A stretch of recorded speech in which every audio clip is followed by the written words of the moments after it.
tomorrow evening. John, what we did First race, win place show, exacta quinella, trifecta, and daily double wagering. The superfectas on races 3, 5, 7, 9, 11, and 12. Superfecta wagering on 3, 5, 7, 9, 11, and 12. Your turn to your racing programs will go through the changes we have at this time, beginning in race 1. Number 1, McCardle's Chat. Make the driver David Ward. David Ward, the 1, McCardle's Chat. Number 3, let's do the Macarena. Make the driver Hank Levan. Hank Levan to drive the 3. Let's do the Macarena. In the second race, second half of that early double. Number 2, 90 Proof. The driver Hank Levan. Hank Levan, the 2, 90 Proof. Number 3, the 6, All We Wanted. Ted Garin. Ted Garin, the 6, All We Wanted. On to race 3, number 1, Juicy Gossip Girl, Jason Beatty. Jason Beatty now will drive number 1, Juicy Gossip Girl. 5, Mystic Terror, make the driver Scott Cisco. Scott Cisco, the 5, Mystic Terror. In the fourth race, we scratch in the 5, Esteso. In the fourth race, number 2, 4 is a Charm, will be driven by Scott Cisco. Scott Cisco to drive the 2, 4 is a Charm. Also in the fourth, just in, scratch number 5, Esteso. Scratch the 5, Esteso, out sick in the fourth race. Fifth race, number 1, Big Country Legend. Make the driver Ronnie Gillespie. Ronnie Gillespie, the 1, Big Country Legend. Number 2, Racing Rebel, Jeff Nicesonger. Jeff Nicesonger, the 2, Racing Rebel.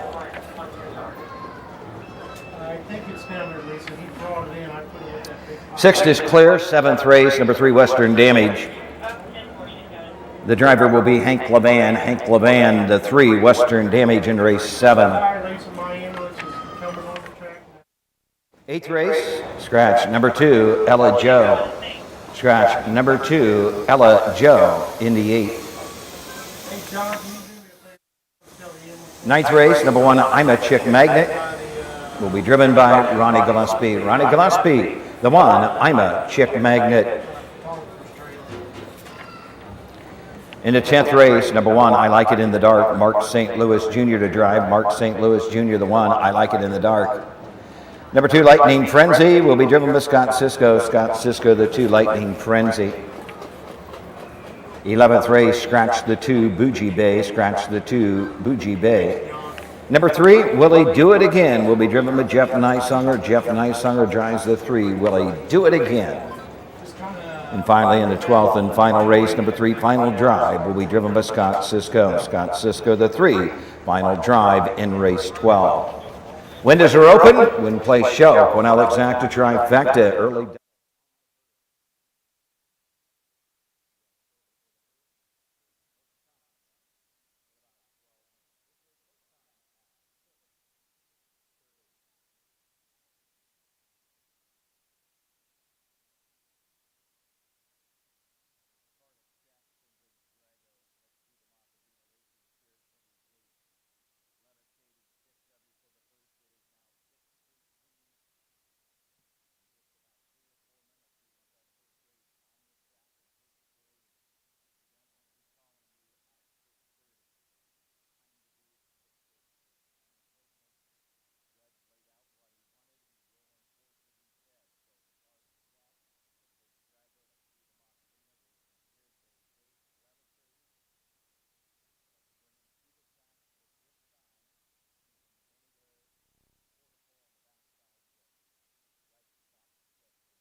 The Ohio Harness Horsemen's Association presents Ohio County Fair Racing.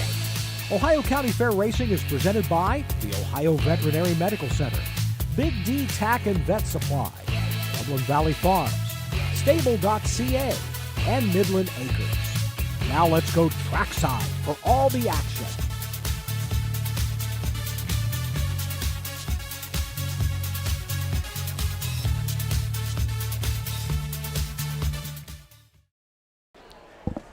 Good evening, racing fans, and welcome to the Dark County Fair in Greenville, Ohio. Matt Clark, Ashley Daly, and myself, Susan Schroeder, bringing you all the action tonight. We've got a great card online tonight. That we do. 12 on tap this evening. 74 horses make up those 12 races. It's been so far it's clear and beautiful. The sun is shining, hoping to have a fast track. Absolutely, and we're the only fair tonight, so we don't have to share people with anybody tonight. They're all ours. I was just trying to look through the program to see if they had listed the officials, because we were trying to figure out who the outrider was, but I tell you, this is a big program. They get a lot of sponsorships at this fair, so it's really a nice program, but I did not find the outrider. Well, hopefully, I say as the night goes on, maybe we can catch them on camera, and maybe the audience always knows. If we don't know, the audience always knows. Absolutely. But it does look like we have a couple on the track for the first. But before we go into our post parade, we have a couple housekeeping things. If you would like to follow along with the program with us, as Susan and I dive deeper into each of the horses, head on over to harnessracingohio.com. Those programs do go live for you about an hour before every single post. Those are free, so feel free to head on over to harnessracingohio.com. Looks like they're lining up for the post parade following the Mike Webb First converted division. starting gate. So let's turn it over to Doug Ballinger. 3-year-old Colt Pace. Total purse $14,420. This division for $3,605. Sunny Ship Junior Memorial, sponsored by Park National Bank. Up field is 6, and these are the horses. Number 1, McCardle's Chat, driven by David Ward. Number 2, Stonebridge Drago, Jason Beatty drives. 3, Let's Do the Macarena, Hank Levan. Jeff Nysunger driving to 4, Racing Spirit. Number 5 is Vinny Jace with Conley Newberry. And number 6, Levitating, Ronnie Gillespie in the sulky. Okay, so there was your post parade for race number 1. This is the first of 4 divisions of the OCRA 3-year-old Colt Pace. So from the rail, we have McCardle's Chat, David Ward up. That is a driver change. Tyler Cook is the trainer, and Mike Fisham from Arcanium, Ohio, the owner of this McCardle Colt. He's out of a Western Terramare Chat Snap. 7 seat starts on the year, 1 win. That was at Sydney in 2-2, as 3 seconds and 2/3. Had been pacing some miles at Scioto Downs in 55, 58. So a nice colt from the rail. Jason Beatty will drive the 2 Stonebridge Drago, trained by a local here, Ryan Miller. This is a 3-year-old gelding by Fear the Dragon, owned by Miller Racing, Amazing Racing, and M. Hayes out of Arizona. Most recently coming off of a 4th place finish at Troy, Tim Deaton was in the bike, ended up going that mile in 2 minutes and 4/5. Has had 1 win on the season, and that came back at Northfield in a non-winners of 1 with a claiming tag. Went that mile at Northfield at 1:56 and 3. Let's Do the Macarena. Change the driver to Hank Levan for trainer Dan Conkright and owner Hurley Racing from Dublin, Ohio. This is a Dancing Yankee out of a Mach 3 mare, Mock's Delicacy. 12 starts on the year, 1 win. This horse was racing pretty consistently at Scioto Downs, and he won there in a horse and gelding non-winners of 1 pari-mutuel in 54-1, coming in the last quarter in 28-2. But the start right before that, he paced in 54, coming the last quarter in 27-4. Michael Arnold trains the 4 Racing Spirit. Jeff Nysunger will be in the bike. This gelding by Racing Hill. has hit the board 7 of 15 this season. Last win came back at Chillicothe wire to wire, went the mile in 1:58 and 1. Over $18,000 made this year, $34,000 made lifetime for owner Martin Budke of South Carolina. Vintage Ace and young Conley Newberry will lead from the 5-hole. Mike Polhamus is the trainer. Newberry Stables, Mike Polhamus, PJs, and Agland Metro are the owners. This is a Western Vintage out of an Aces and 7 mare Golden Ace. 13 starts, 2 wins on the year. The latest one was at Troy in 2-1, but back in early June, this horse won a race, non-winners of 1, at Scioto Downs in 53 and 4. Rounding out the field is the 6, Levitating, Ron Gillespie behind the lines for James Short. This is a gelding by Bit of a Legend in. Just coming back for this season, only 2 seasonal starts and has been out of town. Those both came at Hoosier Park in Lexington. That last start just a couple of weeks ago at Lexington was a non-winners of 1, a 4th place finish, and 1:57 and 4. We are moving into position, so let's roll it up to Doug Ballinger for the call of the first. The Mike Welkenberg starting gate. The gate swings into the stretch, and here they come.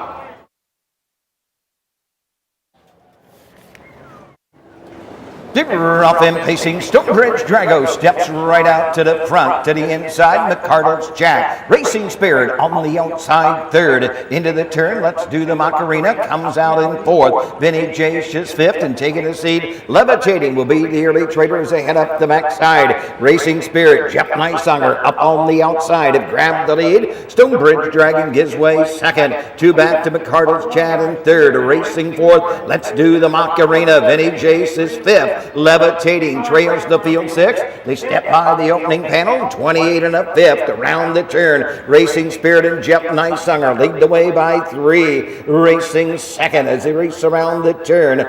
That is Stonebridge Drago, McCardle's Chat. Let's Do the Macarena. Vinny Jates and Levitating is the trader. Passing the stands first time. They come to the half. Racing Spirit has a 2-length lead over Stonebridge Drago. McCardle's Chat races 3rd. Let's Do the Macarena 4th. Here comes Vinny Jace. He's now 5th and moving on the outside. Halfway home, 57 and 2. Levitating trails the field. On the 5/8 they go. It's Racing Spirit by a length. Stonebridge Drago 2nd. McCardle's Chat 3rd. Let's Do the Macarena 4th. Vinny Jace to the outside 5th. Levitating trails the field. Nearing the 3/4 mark. Racing Spirit by 2 lengths. Stonebridge Drago right there 2nd. McCardle's Chat 3rd. Let's Do the Macarena 4th. Vinny Jace is 5th. And Levitating still trails 3/4 in 1:27. They circle the far turn. It is Racing Spirit by 2 as they come to the top of the stretch. Stonebridge Drago is 2nd. On the outside, McCardle's Chat. Let's Do the Macarena on the outside 3rd. Down the stretch they come. Racing Spirit clinging to that lead. They're coming after the leader. Let's Do the Macarena coming with every stride. On the 9, Racing Spirit will get there in time. Let's Do the Macarena will finish 2nd. 1:57 and 1. Huge rally by Let's Do the Macarena. Hank Levan did not quite make it to that finish line first, but regardless, that 2nd place finish was a nice drive by He Hank. made up a ton of ground down the stretch.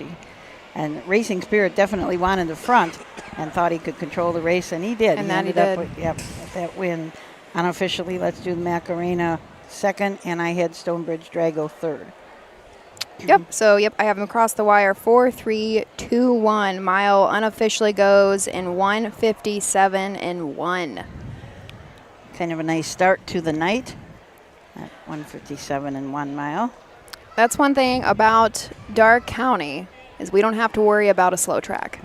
we really right. we really don't. This is outside of Delaware. Right a step down from Delaware. The track records are wicked here as well.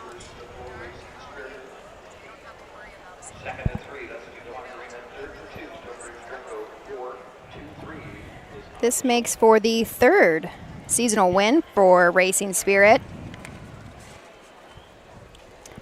in just 16 starts as a sophomore. And here is Jeff back into the winner's circle.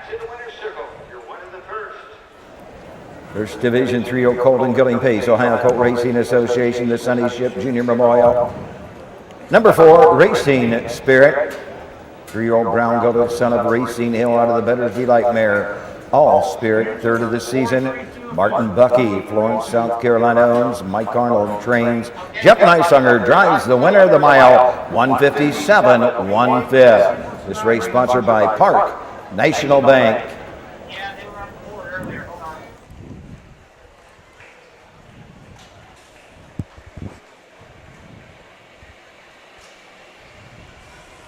We should get the rundown from Doug in just a moment.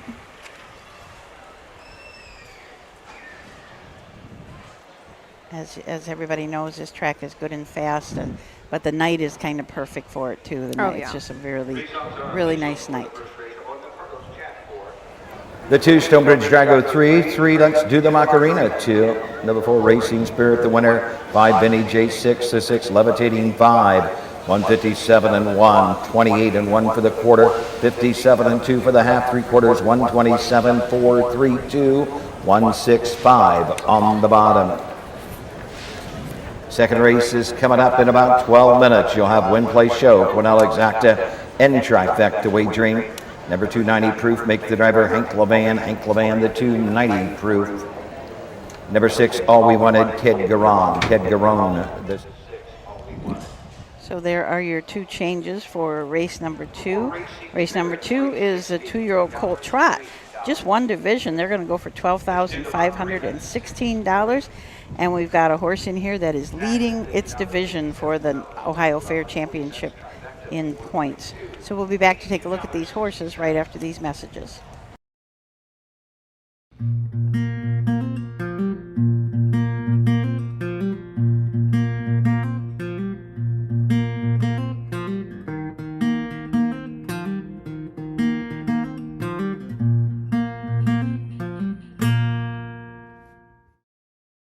The Darke County Fair in Greenville is one of the biggest stages in Ohio County Fair harness racing. Holding its first fair in 1853, there's almost 170 years worth of standardbred racehorse history.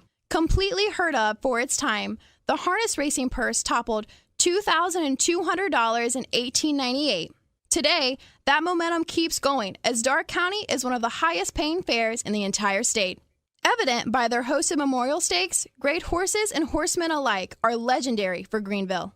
3 Immortal Harness Hall of Fame inductees claim this fairgrounds as home. Hugh, Doc Partial, and Gene Regal were both well-established trainers. Between the 2, they won a combination of the Hambletonian, Breeder's Crown, Adios, the Countess Adios, Kentucky Fraternity, Messenger, Jugette, and the Little Brown Jug. Regal also trained the 3rd Harness Hall of Fame inductee, the Immortal Trotter, Arnie Almahurst. Folded in 1970, Arnie set several national marks and won many major stakes. He sired outstanding colts such as Florida Pro and Ardun, who set a world record in 154. The Darke County Fair is a member of the Ohio Colt Racing Association. They host 3 days of live-action harness racing. Hi, I'm Dean Gillespie, and I want to tell you about the Ohio Colt Racing Association. There's 19 member fairs, and they sponsor the Partial Futurity in Greenville, Ohio. You need to race in the OCRA. Great racetracks, great people. Bring the kids and come out to the fair, and remember, fair time is fun time.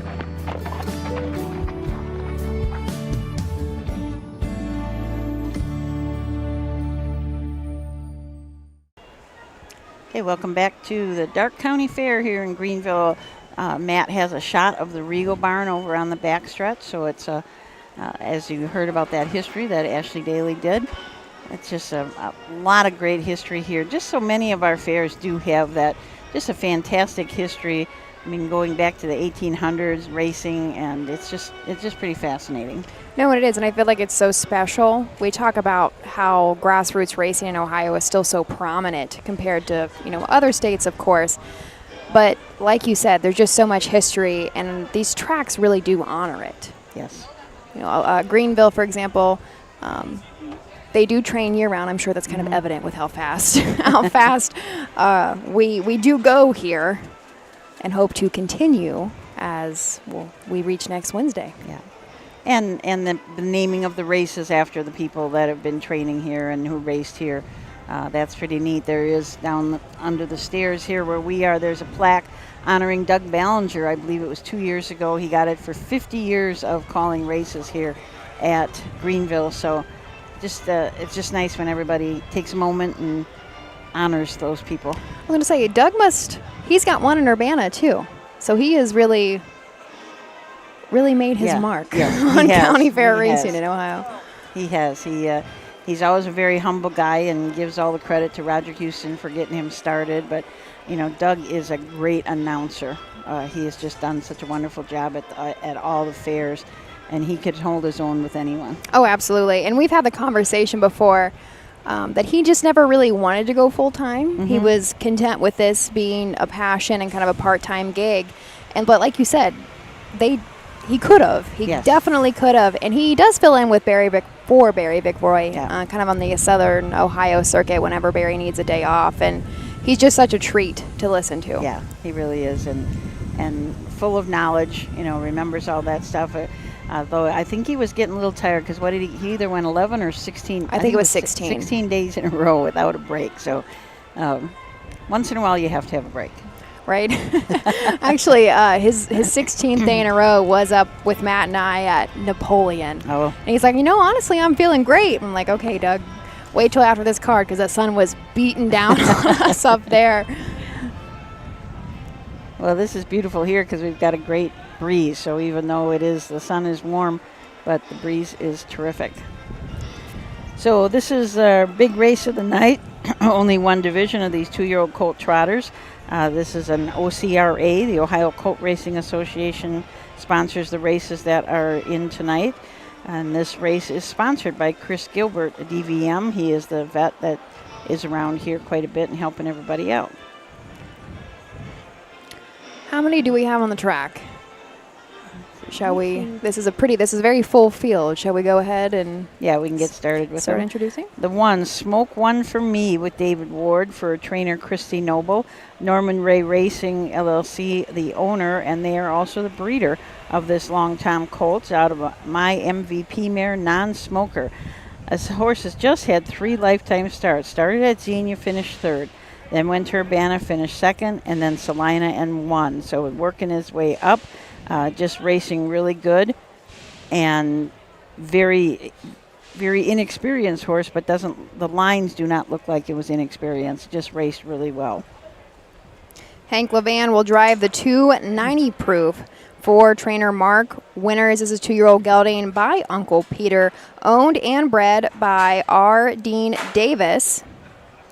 And co-owned by Mark Winters himself as well. Still looking for that first lifetime win. However, another one that has hit the board and been very consistent. 9 starts on the year with 7 board hits. A couple back at Urbana did end up overcoming the 2nd tier start in that 7th post position. Ended up 3rd mile in 2:05 and 2 in slop. I will put that in there. It has made over $9,100. Amazing Tom and Ronnie Gillespie from the 3-hole for trainer Dan Krebehenny, and Dan and Mary Krebehenny are the owners. This amazing colt is 9 out of 10 first, seconds, or thirds with 7 wins on the year. He's a long Tom out of a credit winner mare, Playful Credit. He's standing first in the Ohio Fair Championship standings for 2-year-old colt trotters. He's already made almost $27,000. His fastest win was 2 minutes flat at Wapakoneta. But gosh, he's won now 6 in a row. And then the other one at Wilmington was a 2nd, and then he won at Marion. So just racing absolutely perfect. Amazing Tom. Deb Schwartz owns and trains the 4 Are You Lucky? Russell Schwartz in the bike. Before I go into the lines, that is the call of the bugle. So we'll throw it up for the post parade of the 2nd.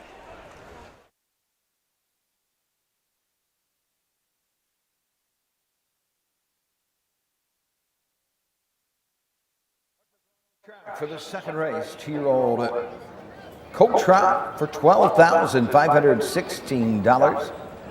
Sponsored by Chris Gilbert, local veterinarian. Field is 7. Number 1, Smoke One for Me. The driver, David Ward. Here's the 3, Amazing Tom. Ronnie Gillespie. 3, Are You Lucky with Russell Swartz.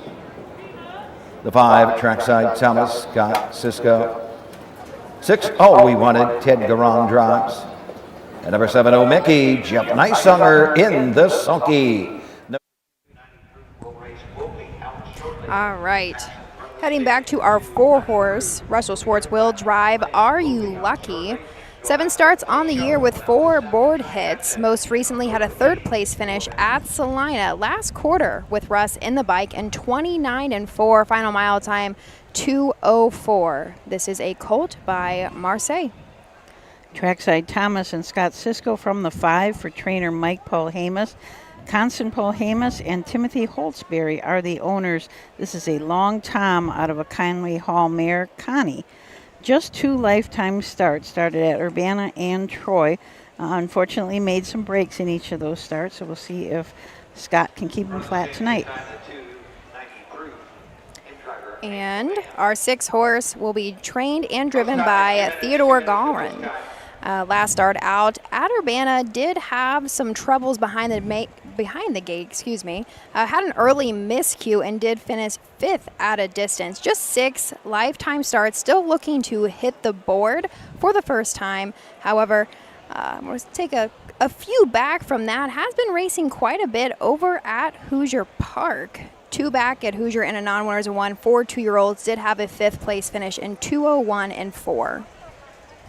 Oh, Mickey and Jeff Nicesunger from the 7, so the 7 will start from the 2nd tier. Jeff Nicesunger is the trainer. Johnny Stantz, Benson Roth, and Nicesunger Stables are the owners of this long Tom colt. It's out of a Master Levesque mare, Mickey Levesque.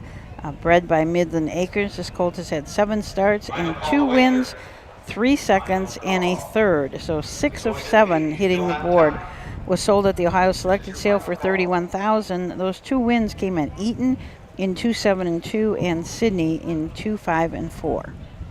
Susan, like you had mentioned, we know our 3-horse Amazing Tom is currently setting 1st in the Ohio racing all circuits, starting 1st in what am I trying to say? For the final. championship. There we go. Also, the 90 proof, our 2-horse is sitting 10th, and our 7-horse, Oh Mickey, is sitting 9th. So we have 3 of our 7 that are really in contention just so far for that fair championship. That is held at MGM Northfield Park, Saturday, October 19th. It is exciting to think about racing for that kind of money. I mean, these colts duke it out on the fairs all summer long. Sometimes they go for good purses. Sometimes they go for $12,000, $13,000. But a lot of times they're going in the $6,000, $7,000, $8,000 range. A few, when they get a little bit more divisions, like the 3-year-old Colt Pacers tonight, they're going for a little bit less. But the chance to go for that $50,000 purse is for a pretty fair, exciting. yes. For at the end of the day, it's still a fair race. Yep.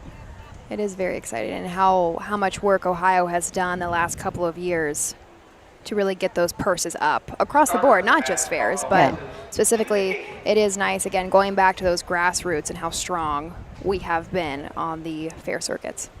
And how cooperative a lot of the fairs are to try and make it bigger. We have feature race grants, we have capital improvement grants, and a lot of the fairs have been taking advantage of those to make their barns a little bit better, redo water lines, redo electric in their barns. There's a lot of good money that's being spent to make harness racing even better in the state. And we even had a fair come back this year. Yes. Bell Fountain for the first time in 5 years made their way. But here we go, a full field of 7 for the first division of 2-year-old Colt Trotters. Here is Doug.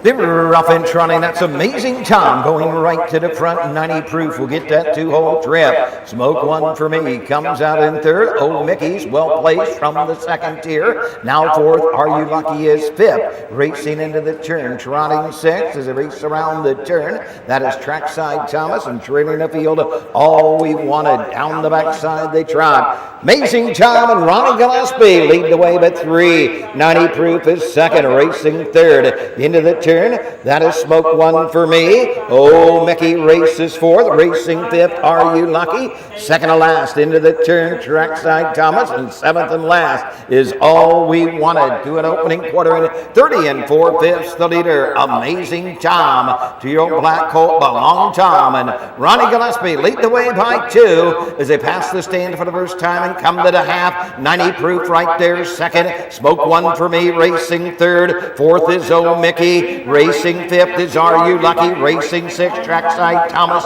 Trailing the field, All We Wanted. On over to the 5/8 they trot. They're halfway home in 102. On to the 5/8, it's Amazing Tom by outlink. Racing second is 90 proof. Third, Smoke One for Me. Old Mickey is fourth. Fifth is Are You Lucky?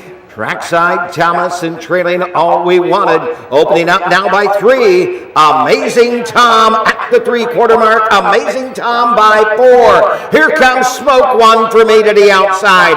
90 proof to the inside is second. Racing fourth around the turn. Are You Lucky and Old Mickey. 3/4, 131 and 3. Amazing Tom has them by 4 at the top of the stretch. They're off the turn. They're on the way home. They're all chasing Amazing Tom and Ronnie Gillespie. It's Amazing Tom. Smoke One for Me, but coming to the line. No catching. Amazing Tom, his 7th in a row. Smoke One for Me, second. 90 proof, home third. 2 minutes, 1/5.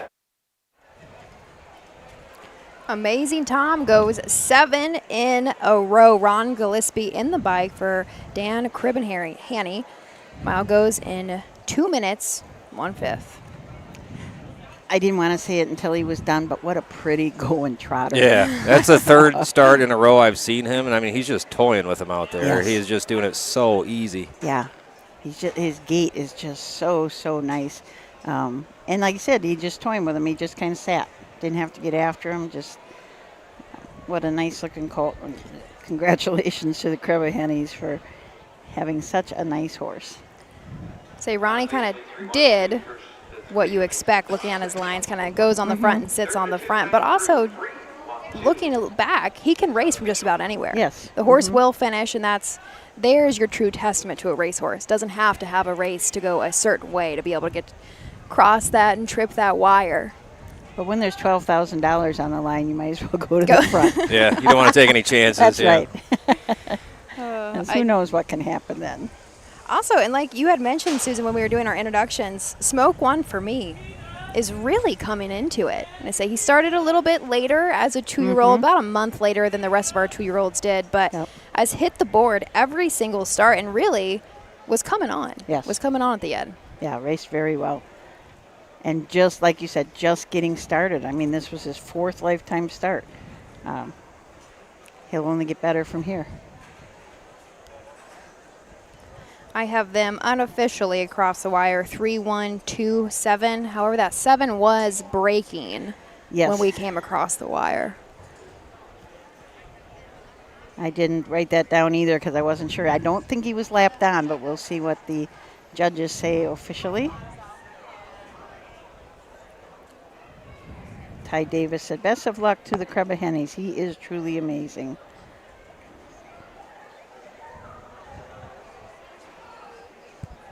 He was just a $9,500 purchase out of the Buckeye Classic sale. Has more than tripled that investment already. And there's still so much of the season left to go for these 2-year-olds. Yeah. Coming back in front of the stands and moving again. To the Dark County Fair Winner's Circle. Number 3, Amazing Tom. His 8th win in 11 tries. The 2-year-old Black Colt by Long Tom out of the Credit Winter Mare. Playful Credit, Zone in partnership with Dan and Mary K. Crebahenny of Richwood, Ohio. Dan Crebahenny trains Harrison Crebahenny, the assistant trainer. Ronnie Gillespie drives the winner of the mile, 2 minutes, 1/5. Flagged by Chris Gilbert, local veterinarian. Amazing Tom, Ronnie Gillespie. Take the Ohio Colt Racing Association 2-year-old Colt Trot here at the Darke County Fair for $12,516. It was a trifecta in the sulky seat there. There were 3 little kids in that seat. And, you know, not only this colt race is good, but look at how well behaved he is. And just 11 starts, too. Goes off kind of as expected as a favorite. Does pay $3 to win the trifecta. Results are official for the second. Number 1, Smoke One for Me. 2. Number 2, 90 Proof. 3. The 3, Amazing Tom, the winner. Number 4, Are You Lucky? 5. The 5, Trackside Thomas. 6. Number 6, All We Wanted. 7. Number 7, Oh Mickey for the mile. 2 minutes, 1/5. 30 and 4/5, 102. 131 and 3. 2, 3, 1, 5, 6, 7, 4 on the bottom. Third race coming up next. Play show, Cornell Exacta Trifecta and Superfecta wagering.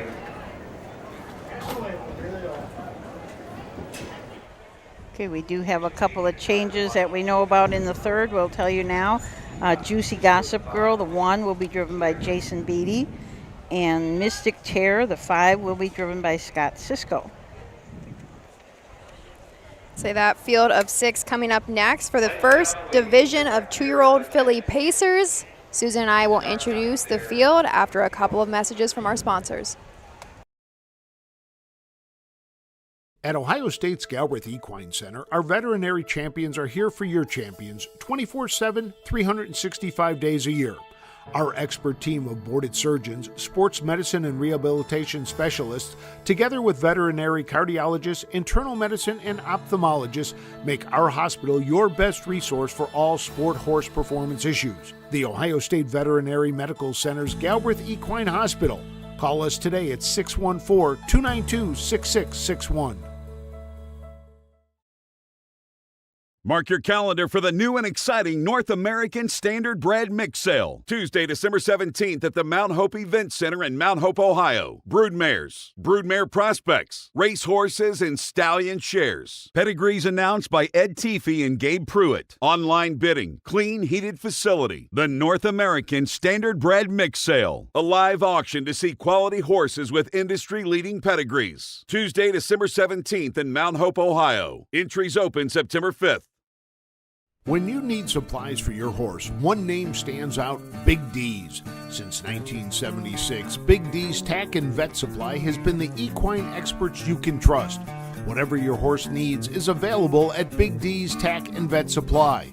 Visit the retail outlet in Streetsboro, Ohio, or order online at bigdweb.com for fast shipping. Most orders ship that day. Or call 1-800-321-2142. Big D's Tack and Vet Supply.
was pretty good. Wow. Welcome back. We don't get too many renditions on air, so glad we got a chance to hear Susan, Matt, and I. Day 1 of the Darke County Fair in Greenville. Headed next into the 3rd race of 12 this evening. Something I don't know if we have mentioned yet, but tomorrow night, post time was 6:30. It is now 5:30. So don't forget to join us at 5:30 tomorrow night, not 6:30, or you'll miss the first 3 or 4 races. I guess because they have quite a few races, and that's why they decided to go at 5:30. I'm looking at you, Matt. 15. I'll be here early. I know you'll be here about 1 o'clock. I'm probably going to come over in the morning and to see who's back in the barns and stuff. I know who's going to be back there. Well, that might be tonight. It might not be too early this morning or tomorrow morning. That was going to be my first question. If you're going to have a chance, throw some darts. It's up to them. We'll see. So I guess, can you enlighten some of our viewers if they're not? You're saying it's up to them. Who is them? Well, there's quite a contingency back there.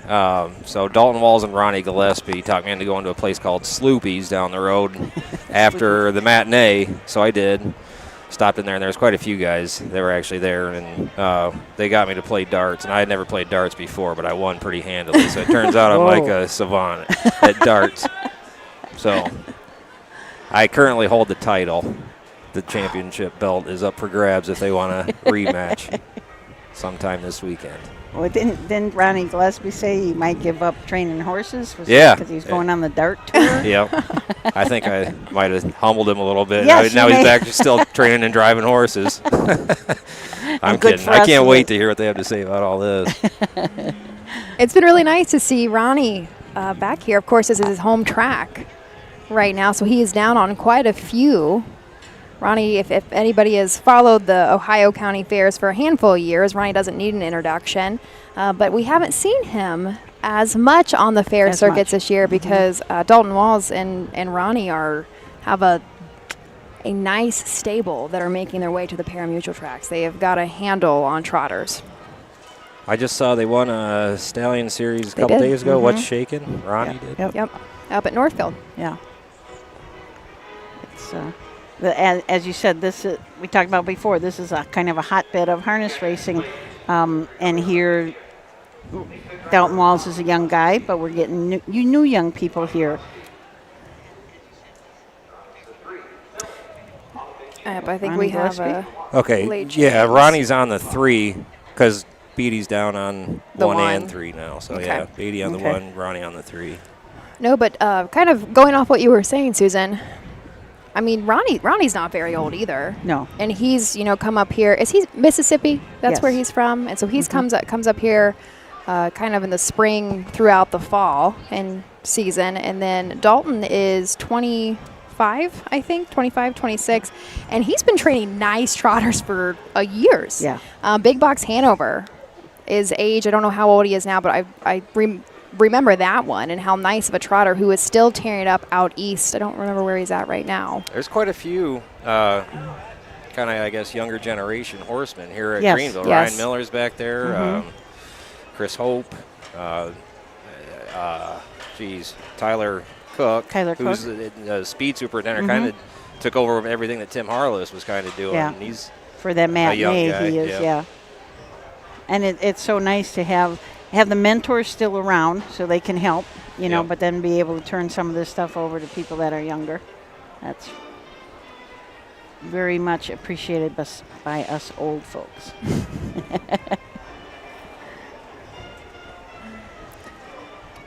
So I guess we can talk a little bit about these horses that are coming up. This is the first of 2 divisions of the 2-year-old filly pacers going for $6,925.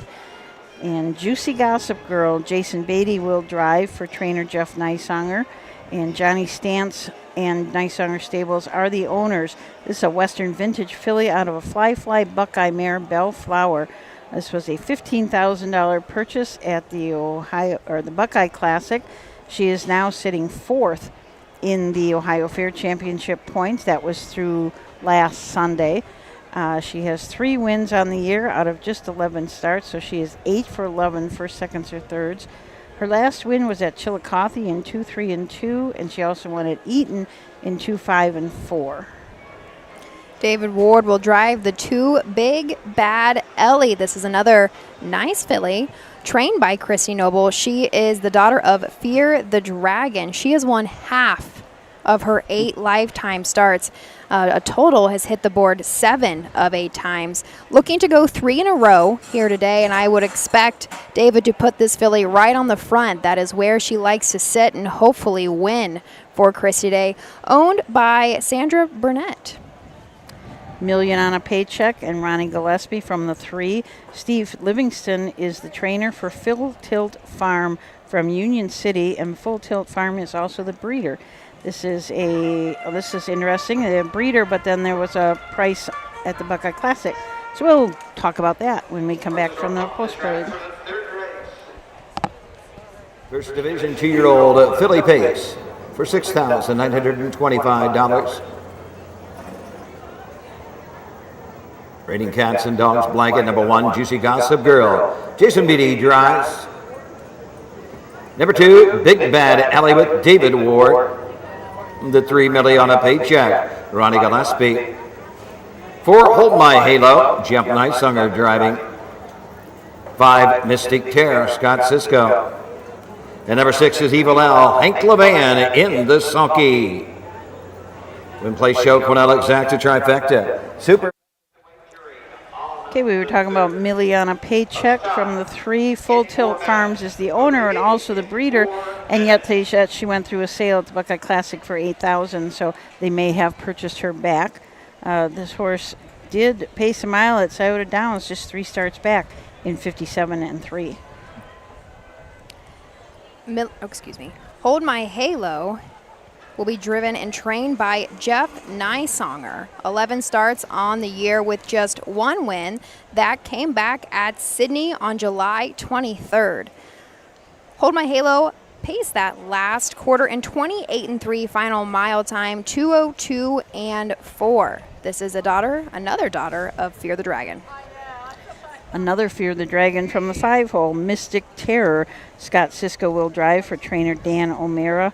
Scarlet Stables and Marjorie Pohamus own this filly, and they're also her breeder. It's a Fear the Dragon out of a Western Terror mare, Beautiful Terror. 8 starts on the year, has not got a win yet. Been pacing around 2-3, 2-5, a couple miles in 2-3. Rounding out our field, Hank Levan will drive and train the 6, Evil L. Once again, here we go, another Fear the Dragon filly. She has 12 starts on the year and has hit the board in all 12 of those starts. 4 have come in as wins. Last win came back at Wapak at the very end of July on the 30th. Last quarter, 28-4 final mile time in 2:02. Hank Levan is always in the bike, and it looks like we have lots of Levans that do own Evil L, as well as Richard Fries out of Northfield, Ohio. And Evil L is first in the 2-year-old filly pace as far as points in the fair championship points. Juicy Gossip Girl is 4th, and Big Bad Ellie is sitting 10th. We do have a handful of homebreds in this field. 4 of the 6, as we had mentioned and caught when we were going through them, are out of Fear the Dragon, or excuse me, by Fear the Dragon. Evil L was just an $8,000 purchase out of the Buckeye Classic sale a year ago and has made almost $20,000 in just those 12 lifetime starts. There are still bargains. I mean, there are. $8,000 is not a lot when you think about it, when you think the price of yearlings lately. It's a very moderately priced horse and has made over twice that already. Horses don't know what you pay for them. You just gotta, you always hope you find the ones that slip through a little bit cheaper, right? So you can make your money back that much faster. But they really don't. You just gotta find one with a lot of heart. Yeah. A lot of heart and a little bit of talent will take the horse all the way. Horses are back on the backstretch, just coming out of the the shaded area back there on the track. There's a lot of nice trees back there on the outside of the track, so they are shading the track at this time of the day. A full field of 6 from the rail out. Juicy Gossip Girl, Big Bad Ellie, Millie on a Paycheck, Hold My Halo, Mystic Terror, and Evil L. Here it is, the first division of 2-year-old filly pacers. Let's go to Doug. Here they come.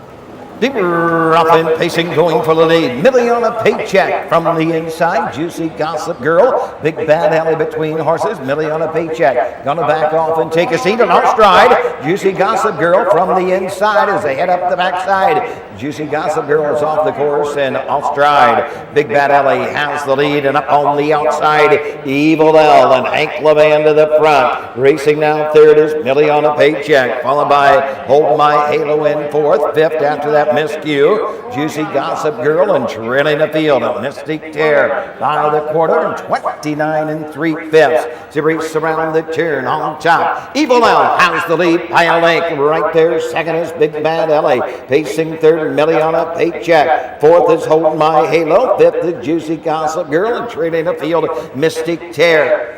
2-year-old filly pacers in straight alignment as they come past us for the first time. First to move, here comes Ron Gillespie and Millie on a Paycheck. Up on the outside, after the leader, Evil L. Locked in, Big Bad Ellie to the outside. Hold My Halo, Juicy Gossip Girl, fifth. Into the turn, Mystic Terror. Half and 101 and 2/5 as they head to the 5/8. Evil L has the lead by a length. Big Bad Ellie getting that 2-hole trip. Millie on a Paycheck is first up. Hold My Halo is fourth. Juicy Gossip Girl begins her move for Beatty on the outside from fifth. Mystic Terror down the backside they go. Here comes Juicy Gossip Girl. Was fifth, now fourth, now third. She's 3 wide on the outside. Into the turn, Evil L. Millie on a Paycheck. Juicy Gossip Girl. 132 and 1 for 3/4. They circle the turn. Evil L is the target as they come to the top of the stretch. Hold My Halo and Juicy Gossip Girl. They're off the turn. They're on their way home. Evil L, the leader, on the outside. Juicy Gossip Girl closing with every stride. Hold My Halo, but it's Juicy Gossip Girl.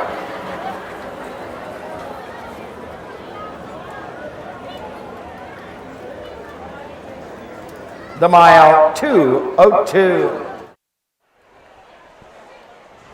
Huge comeback for Juicy Gossip Girl. She made a pretty nasty break coming out of that first turn. But Jason Beatty got back on it.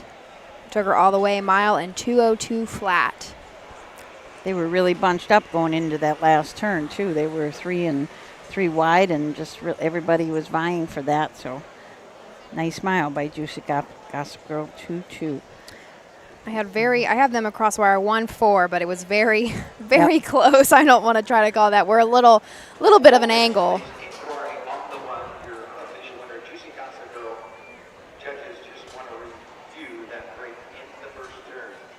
Yeah, they're going to take a look at the one horse. The one. So there will be a judge's inquiry on that. Who is unofficial? Inquiry on the one. Review that break in the opening turn. While we're waiting for that, we forgot to notice this. And Dan Bennett, one of our loyal listeners and comes to a lot of races, said Amazing Tom tied the track record. Did he? Yeah, 2 minutes and a fifth. It was last year. Swan Hill of a Rush and Kane Kaufman set that track record, 2 minutes and 1/5.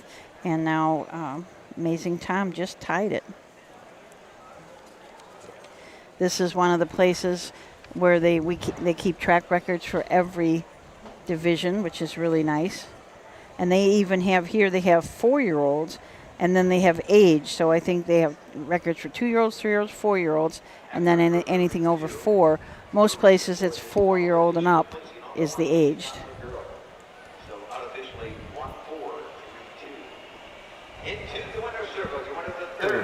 First Division 2-year-old filly pace for $6,925.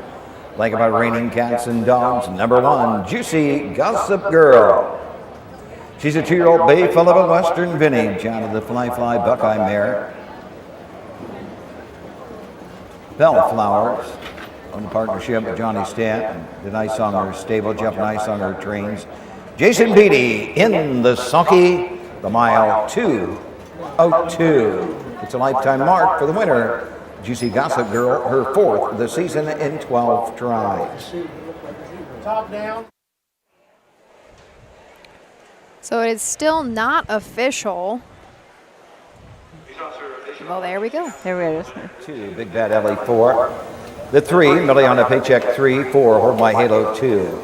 5, Mystic Tear 6, the 6, Evil L 5. The mile 2:02. 29 and 3, 101 and 2, 132 and 1. 143, 265 on the bottom. Mitchell's, did I give you an official 1432? You see co-owner Johnny Stantz there in the winner's circle at the head of the horse. He's getting ready to put his hat back on. I was talking to him earlier. He and his wife were sitting down there waiting for them to open up the gates here so that they could get in. Looks like, that's Jeff's nephew at the head of the horse. Okay. Is it Braden? It starts with a B. He's been driving in the Terry Holt. Oh, I was trying to think of the name. I couldn't. I believe it's Brandon Adis. Yep. It is Jeff's nephew. He looks, when he has his helmet on and he's out warming up horses, you can't tell him and Jeff apart. Yep. He kind of sits the same way. Yes. Yeah, but there we go. We are official for the 3rd. We go 1-4-3-2. This was, do we have a picture of the tote board? This is nice little payoff here. Our 1 Juicy Gossip Girl pays $20.40 to win. Trifecta goes $396.80. Next, we are going to flip the page into the 4th race, the first division of 3-year-old filly trotters. Scratch down to a field of 4. We'll get to those next. Own a little and love it a lot. TheStable.ca is an award-winning fractional ownership operation. Buy as little as 1% of a racehorse and experience 100% of the thrill.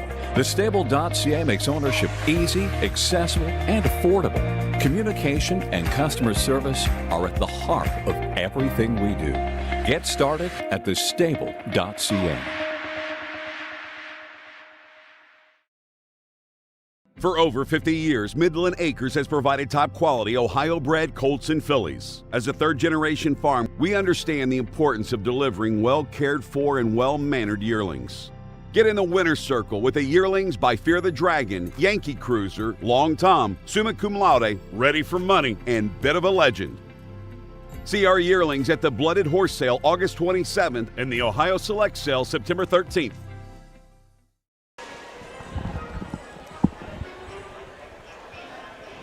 We are back. Thanks for joining us day 1 here in Greenville, the Dark County Fair, headed next into race 4. Susan, we had mentioned kind of earlier on the ongoings that is here for the next week, but shall we walk everybody through exactly when the cards are? Yeah, as we said earlier, we are the only place tonight. They were at Rock Springs this afternoon. I hope you enjoyed that card, brought to you by Frank Fraz and Michael Langer. Of course, like I said, today is day 1 at Dark County. Tomorrow, Saturday, we will have a post time of 5:30. It has moved up to 5:30 for tomorrow's card. Then we will skip a handful of days and head to Wednesday, where we have 2 cards on the day. So Wednesday the 21st, we have a noon post. That card is all overnights. And then the big night, we will have the partial memorial, as well as the Gene Regal, Arnie Almahurst, and all of those to come. That is 7:15 post on Wednesday evening. Breaking news. Breaking news? Danny Noble is going to drive Charlie May, per Roger Houston. Oh. Really? Yeah, he's coming over here Wednesday night to drive Charlie May. So. Taking the night off of Scioto Downs, I guess. Yeah. There's plenty of money to be made over here. Oh, yes, absolutely. Absolutely. Well, that's interesting.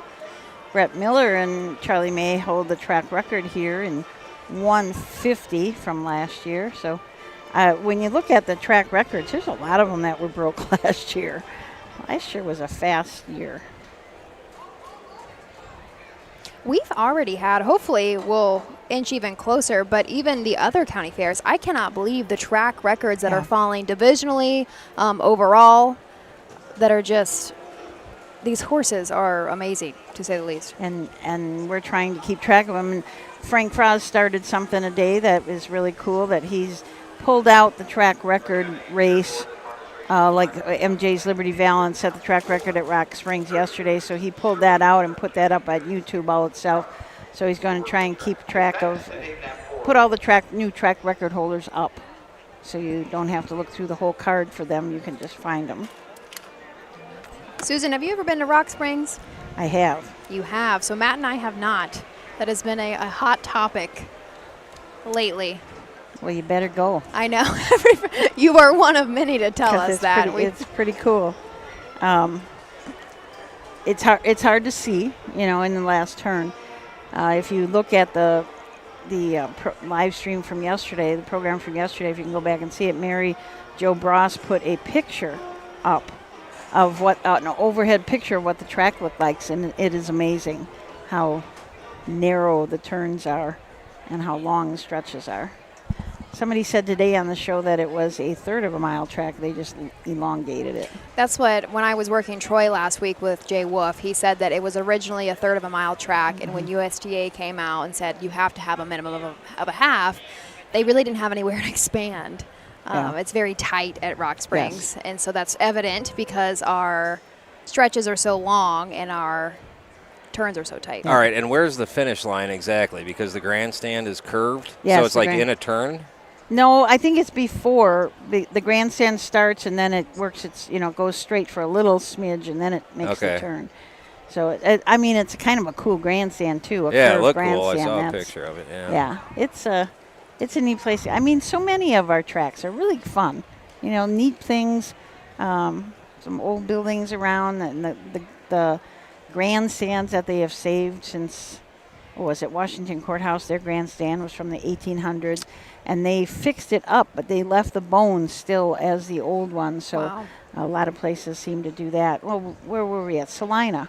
It looked like that same thing. They had put some reinforcement rafters in the top, but basically this grandstand is the old grandstand. I want to say they cut a barn in half horizontally and put the top of a barn on. I don't know. Rusty, if he's watching, he can tell the whole story. There's something, it was some really big project that is pretty cool. Wow. It is so cool to head to all these county fairs. We, of course, do it for work, to head to all these county fairs and see the differences between the tracks, but we have lots of people, just fans, that do the same thing we do, just to see the races. And they travel far. Far. And Susan, with that, do you want to talk a little bit about the passports? Well, there's our bugle. After that. Fourth race. First division of the 3-year-old filly trot for $6,262. The Gil Dubs Memorial, like in memory of Roger Wall, Scott Sisko to drive the 2. Scratch number 5, Esteso. A field of 4, number 1, Uncle Pete's Dream, Russell Schwartz drives. Number 2, 4 is a charm, the driver, Scott Sisko. Number 3, Shoeless Joe Jasmine, the driver will be Jeff Neisanger. Jeff Neisanger will drive the 3, Shoeless Joe Jasmine. 4, 6 times a lady, Rick Broombaugh in her sulky. Scratch the 5, Esteso. So a couple more items about Rock Springs before we talk about the horses in this. Jeremy Moore said from the start-finish line, the horses are about 3 steps away from the first turn. So it's pretty quick. And he said also, according to Mike Webkenberg, the last turn is approximately 250 feet from rail to rail. So not very wide. Wow. But we can get into our field of 4. It has been scratched down to a field of 4 here for race 4. This is in memory of Roger Walls, the first division of 3-year-old filly trotters. On the rail, we have Uncle Pete's Dream. Deb Schwartz trains Russell Schwartz in the bike. Coming off of a wire-to-wire win at Salina, ended up going in 2 minutes and 3/5 with Russ in the bike. 12 starts on the year, 9 have been on the board. 4 wins for this filly by Uncle Peter. 4 is a charm. Scott Cisco will drive for Mike Paul Hamas. And Donald Roberts from Troy is the owner of this Triumphant Caviar filly. It's out of a Tom Ridge mare, a Star Force Sydney. This horse has had just 1 start this year. Lightly raced as a 2-year-old also. Had 8 starts. Last started at Dayton last fall, and then came back in April and had 1 qualifying race at Miami Valley where he made a couple of breaks. And then this is now 8-12, so 4 months later, made his first start at Troy. Also made a break behind the gate, but then kind of recovered after that. So now this is basically its second start of the year. Jeff Nysonger will be in the bike for trainer Mark Winters on R3, Shoeless Joe Jasmine. This is a 3-year-old filly by Sebastian K.S. Coming off of another wire-to-wire win at Salina, Jeff was in the bike, ended up going that mile in 2:03 and 2. This is a filly that when she stays flat, she tends to get it figured out. However, if you take a look at her lines, she misbehaves occasionally. And so like I said, when she's flat, she'll figure it out.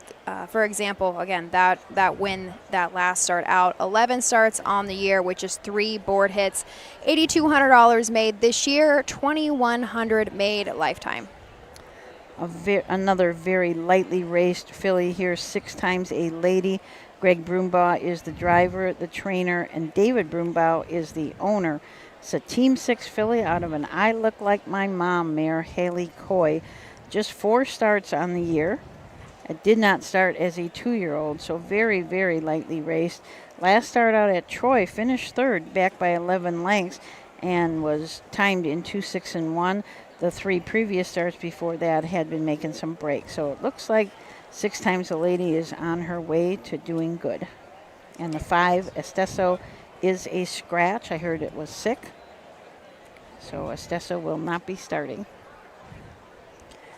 I want to say this was already one of the smallest fields we have today, and then with that scratch. Nice wide track here at Darke County. We do score 6 wide, so there's only a couple of races where we will have trailers. And I really had thought that they scored more than 6. Oh, really? I guess, I don't know. I just picture it as such a big wide track. What does Delaware score 8? They do score 8, which I know it's so hard. You can't really compare Delaware to any other county fair, but I think 6 wide is about as far out as we go, though, right? Yeah, I think the county you're right. fairs. I think so. R1, Uncle Pete's Dream, currently sitting at the 1-5 favorite.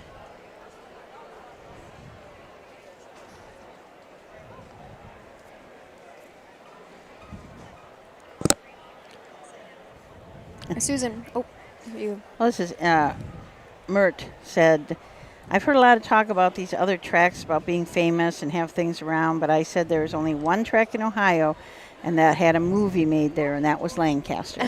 That's so true. What right, is yes. Roger talks about that movie. What was the name of it? I'm sure we'll get a comment. Roger talks about that movie all the time. The Green Grass of Wyoming? That's it. Is that it?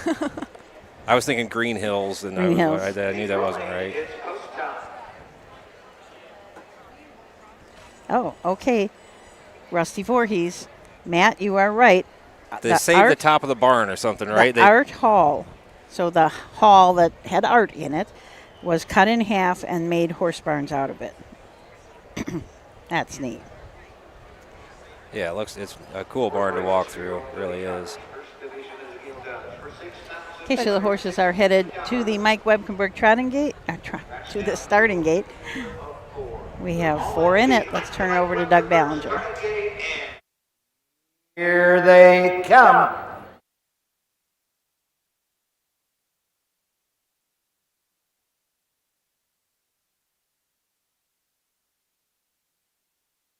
Rough and trotting, shoeless Joe Jasmine, and nice honor go right to the front. Uncle Pete's Dream comes out in second. Four's a Charm comes out in third. 6 times a lady on the inside. Off stride, 4's a Charm at the opening 8. Down the backside they trot. Shoeless Joe Jasmine leads them by a length. Uncle Pete's Dream racing second, trotting third. 6 times a lady and treading the field. 4's a Charm and out and on the move. Here comes Uncle Pete's Dream. Russell Swartz right to the front. Shoeless Joe Jasmine is second, racing third. 6 times a lady. 4's a Charm trails the field by the opening quarter. 29 4/5 as they race around the turn. The leader, Uncle Pete's Dream. Shoeless Joe Jasmine is next, trotting third around the turn. 4's a Charm, 6 times a lady as they pass the stand for the first time and come to the halfway point. Uncle Pete's Dream, Russell Swartz on the front end by a length. Shoeless Joe Jasmine right there, second. Then it's about 5 to 6 to 6 times a lady and way back. 4's a Charm's a Trader, 59 1 for the half. To the 5/8 they go. With the lead, Uncle Pete's Dream will guide the fillies down the backside. Shoeless Joe Jasmine in tow second. 6 times a lady is third, way back. 4's a Charm can see them all at the midpoint of the backside. Uncle Pete's Dream by a length. Shoeless Joe Jasmine second. Third, 6 times a lady trailing the field. 4's a Charm, they're into the far turn. Uncle Pete's Dream extends to 2. Shoeless Joe Jasmine is second, 129 4. 6 times a lady racing third, racing fourth. 4's a Charm, they come to the top of the stretch, and Uncle Pete's Dream opens up by 5, now by 6, 7, 8 as they come to the wire. It is all Uncle Pete's Dream. Russell Swartz, second to 3. Shoeless Joe Jasmine, third, number 4. 6 times a lady.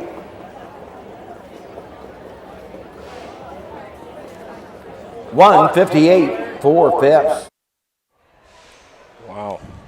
Yeah, that's what I was going to say. 158 4, Uncle Pete's Dream. Welsh did have a record of 55 3 at Scioto Downs, so, but that's a big mile out here and a big mile for the rest of the field too. 6 times a lady, the horse that had only had 4 lifetime stars, raced very well.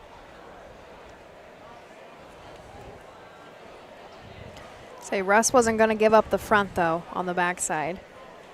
Shoeless Joe Jasmine went for the lead, but Uncle Pete's Dream was not going to set that pocket and ended up setting the pace through every step of that mile. And as Doug Ballinger said, really pulled away down the stretch.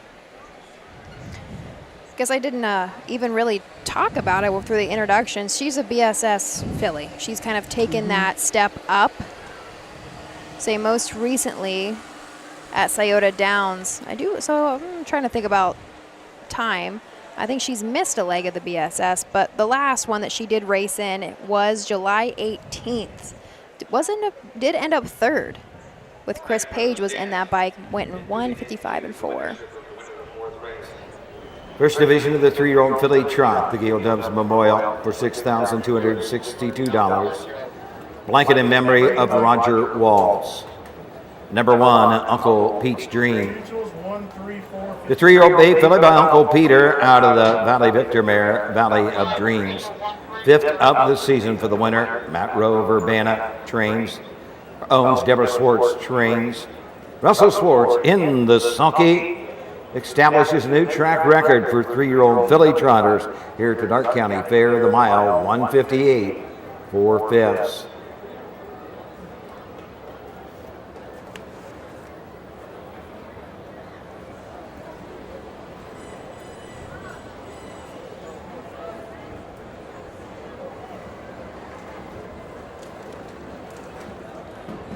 So a new track record for 3-year-old filly trotters was held by Crazy. Results are official. Number 1, Uncle Pete's Dream, the winner. 2 4's the Charm, 4 3 Shoeless Joe Jasmine, 2. Number 4, 6 times a lady, 3 5 Esteso was scratched. 158 4/5. A track record for 3-year-old filly trotters. 29 4, 59 1, 129 4. 1 4 2 3. Scratch on the bottom. The winner, Uncle Pete's Dream, 242.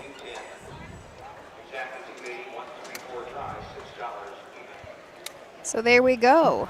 Official 1-3-4-2. That first division of 3-year-old filly trotters.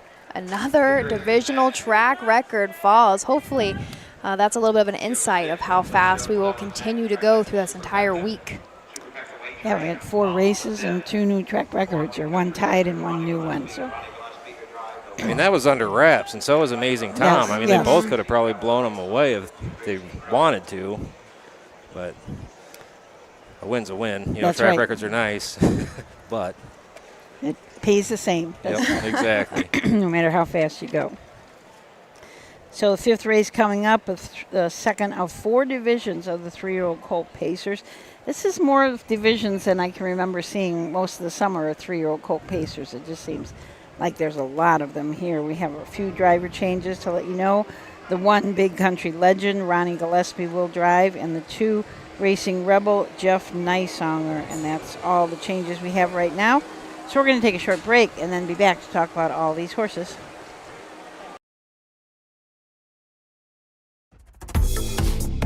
The future is bright in Ohio. Ohio Sire Stakes, Buckeye Stallion Series, 65 county and independent fairs. Whether it's the Ohio Sire Stakes, the Buckeye Stallion Series, or the County Fair, Ohio has a place for your racehorse. This year, Ohio breds are racing for over $20 million in stakes purses. Be part of the winning. Breed, buy, race, win in Ohio. The Delaware County Fair, where history meets horsepower. Get ready for the thrill of a lifetime as the world-famous Little Brown Jug takes center stage. Witness the heart-pounding action, the thundering hooves, and the sheer determination of these incredible athletes compete for the coveted Little Brown Jug title. Don't miss your chance to be a part of history. For ticket and hospitality options, visit littlebrownjug.com. The Little Brown Jug, where champions are made and legends are born. Be there! Okay, we've got a couple more interesting comments from our listeners. First of all, Amy Hawk, who is assistant registrar at the United States Riding Association, said that win gets Russell Schwartz only 9 wins away from 2,000. Oh, something to keep track of. We will have to keep an eye on that. And Rusty said that there were Grand Circuit races at Greenville in the early 40s, probably about 1942. They took the Fox Stake and others from Indianapolis because the Army was using the state fairgrounds in Indianapolis to train soldiers for the war. So those Grand Circuit races came here so the Fox Stake, which just happened at Indianapolis, just maybe last week, was actually raced here. So that's pretty interesting. What kind of check-ins do we have, Susan? Oh, let's see. I would pull them up, but I have such bad phone service I can't. Yeah. I'm sorry pull I up can't on check stream. YouTube. I've got a picture of a monkey holding a hammer. It says something went wrong where the comments are supposed to be. So Oh, no. if anybody's commenting on there, I'm afraid I can't see it. Maybe that's what they're commenting on, the monkey with the hammer.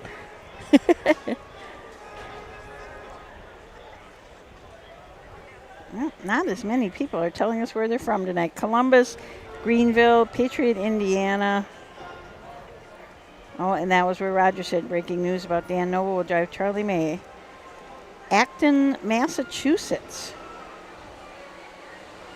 Columbus, Eaton, Ohio, Lawrenceville, Pennsylvania, Delaware, Dallas, Texas, Dow, welcome from Dallas, Van Wert, lots of places.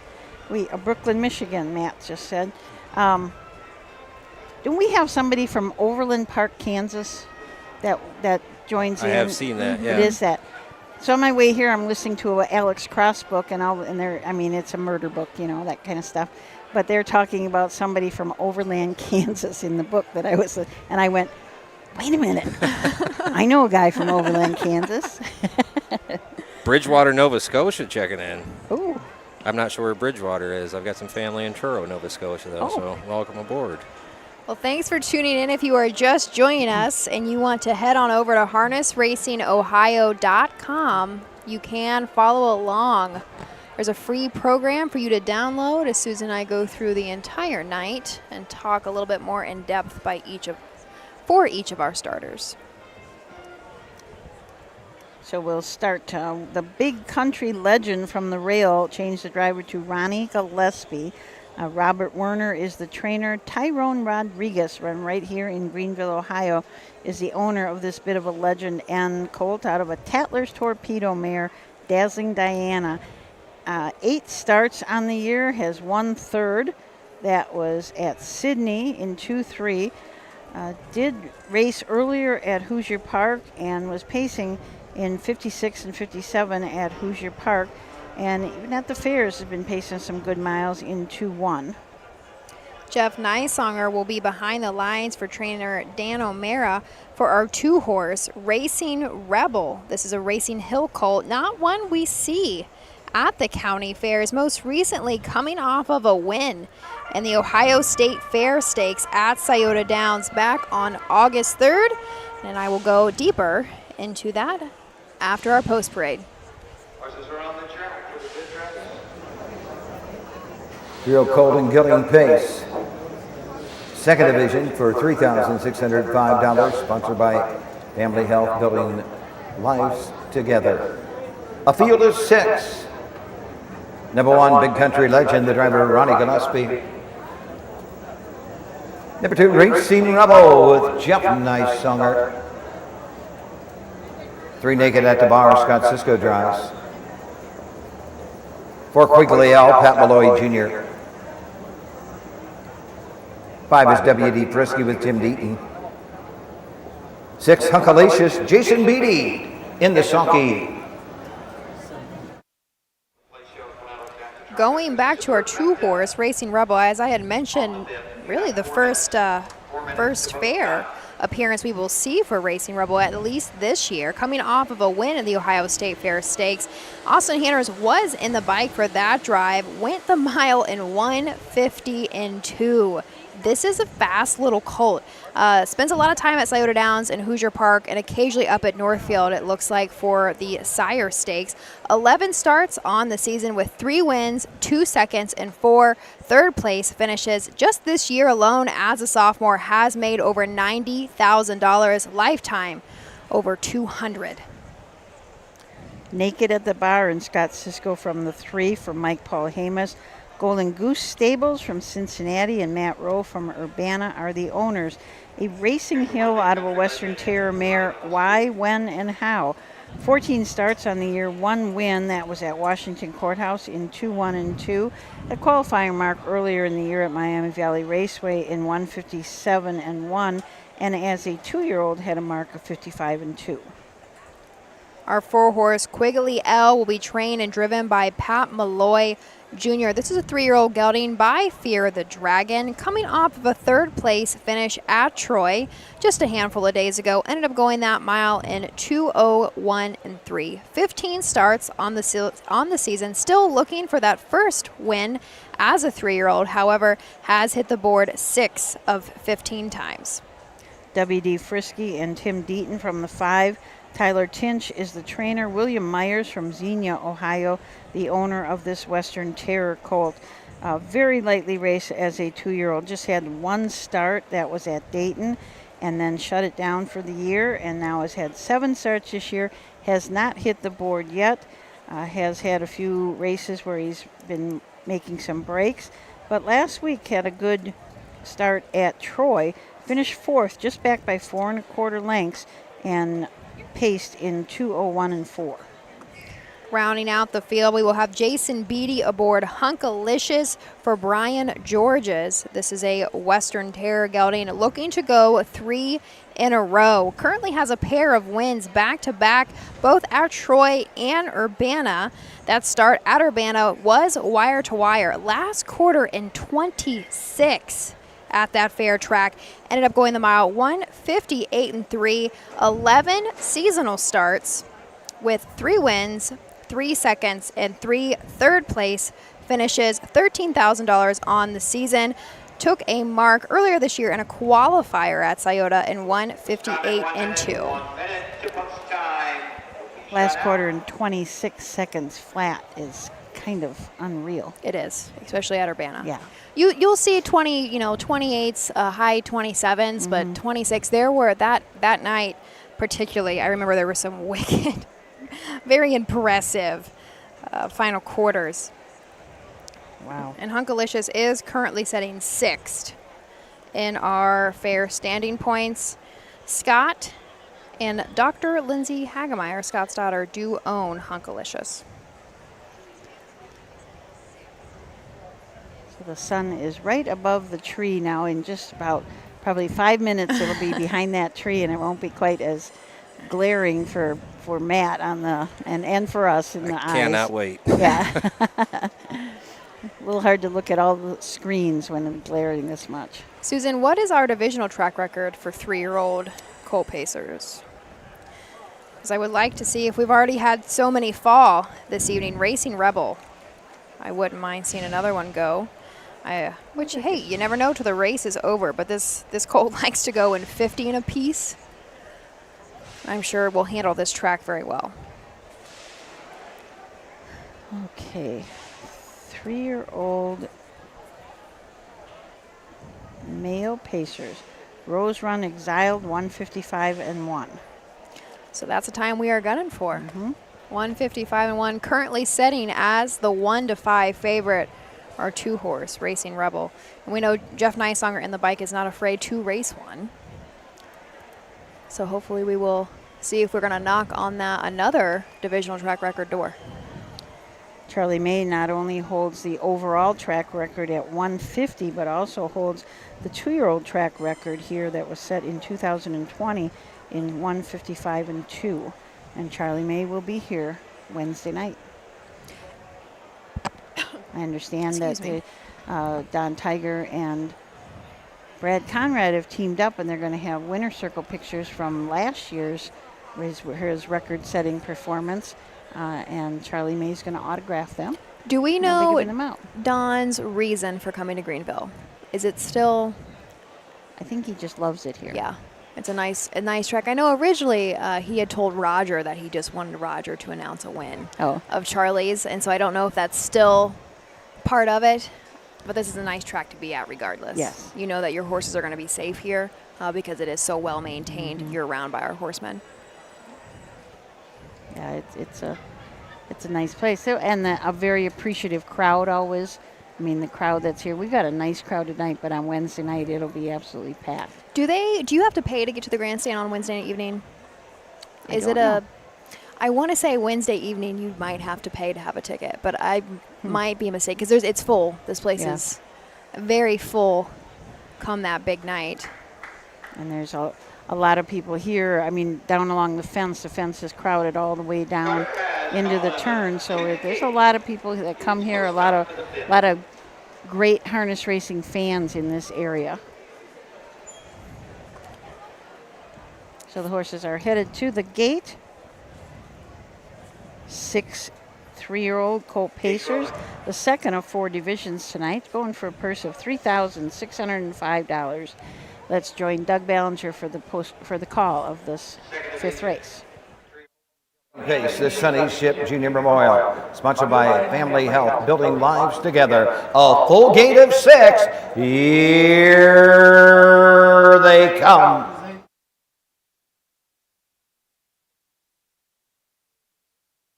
Rough and pacing from the inside, Big Country Legend is outside. Racing Rebel taking it up, naked at the bar. Coming out in 4th, Quigley L, WD Frisky 5th, and Hunkalicious. The early trader 6th, at the opening 8th as they head up the backside. Up on the outside, Nysonger wants the front end with Racing Rebel. Is he going to get it? Big Country Legend on the inside. Going to give it up, but up on the outside. Racing Rebel to the front. Big Country Legend now will get the 2-hole trip. We got a break of 5 to 6 to naked at the bar. Then it is Quigley L, WD Frisky, and Hunkalicious trails the field 27-4 for that opening quarter. As they race around the turn, Racing Rebel has the lead. Second, Big Country Legend, naked at the bar, next and third. Quigley L races 4th. WD Frisky is 5th. Hunkalicious is 6th. And Gillespie comes right back out with Big Country Legend. Big Country Legend up on the outside. Racing Rebel to the inside. Naked at the bar, third. Quigley L, fourth. WD Frisky Racing, fifth. Uncle trails the field. They're halfway home in 58 seconds as they head up the backside by 3 parts of a length. The leader is Racing Rebel. Hung on the outside. Big Country Legend. Here comes Hunkalicious on the move on the outside. He was sixth, he was fifth, he's fourth, he's third, he's second on the outside. And Hunkalicious and Jason Beatty to the front end. Racing Rebel is second. Naked at the bar, up the inside. Big Country Legend is third, moving to the outside. Quigley L, 3/4, 1:27 and 3 with an eighth of a mile to pace. Hunkalicious on the outside. Racing Rebel to the inside. They're off the turn. They're on their way home. It's Hunkalicious battling back Racing Rebel. Racing Rebel's coming back after Hunkalicious on the line. Hunkalicious will get there in time. Racing Rebel, a fast closing second. Naked at the bar, home third. 1:55 and 4. Congratulations, Hagermeyers. That was an awesome mile. That was unbelievable. Very smart drive by Jason Beatty. Lets them battle it out in the front. An opening quarter in 27 and 4. Big Country. I'm not sure what Ronnie was and Ronnie and Jeff were going for there. Big Country Legend goes off 11 to 1. Tries to take the lead. Was giving Jeff a go. But regardless, Jason Beatty comes 3 wide heading into that final turn. 1:55 and 4. So we do not see the divisional track record fall, but still a very nice mile. Only 3/5 of a second Close. off of the track record. It's, wow.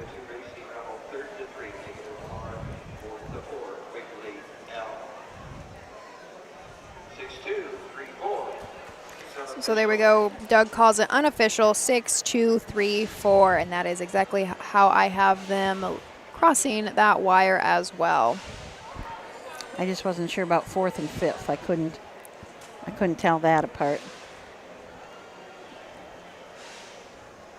The Hagemeyers are in the winner's circle. I'm going to congratulate their colt.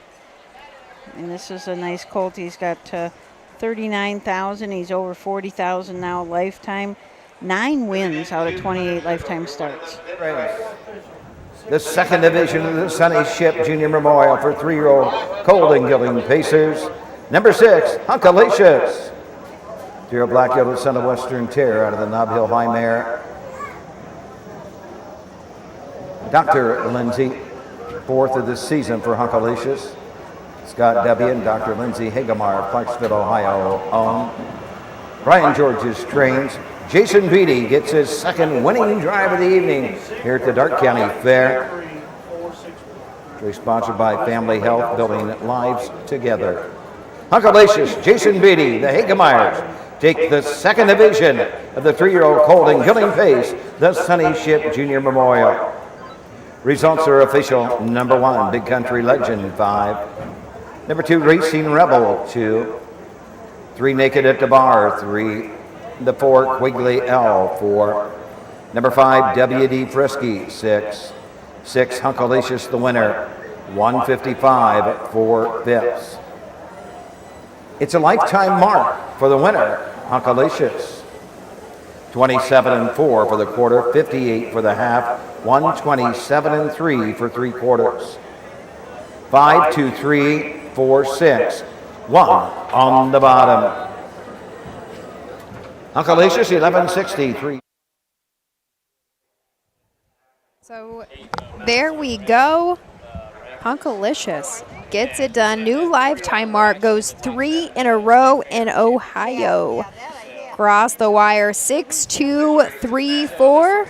Mile in 1:55 and 4. Pays 11.60 to win. Next, we are going to head into our 6th race, the second division of 3-year-old filly trotters. A field of 5 we will talk about shortly.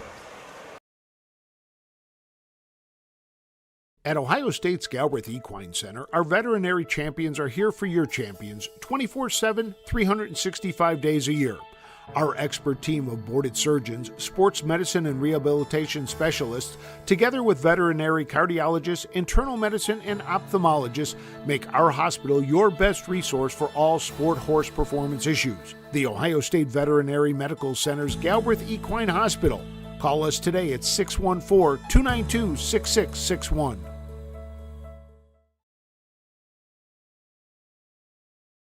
Volstead, Coach K. Hanover, Slay, Ohio's top trotters stand at Dublin Valley Farms. Volstead's offspring include Sugar Instead, the 2023 Ohio 2-year-old Trotting Filly of the Year, and 2024 Ohio Sire Stakes winner Jurassic Hattie. Coach K. Hanover, the son of world record holder Walner, and Slay, the son of Chapter 7, standing his first season at Dublin Valley Farms. When you need supplies for your horse, one name stands out: Big D's. Since 1976, Big D's Tack and Vet Supply has been the equine experts you can trust. Whatever your horse needs is available at Big D's Tack and Vet Supply. Visit the retail outlet in Streetsboro, Ohio, or order online at bigdweb.com for fast shipping. Most orders ship that day. Or call 1-800-321-2142. Big D's Tack and Vet Supply.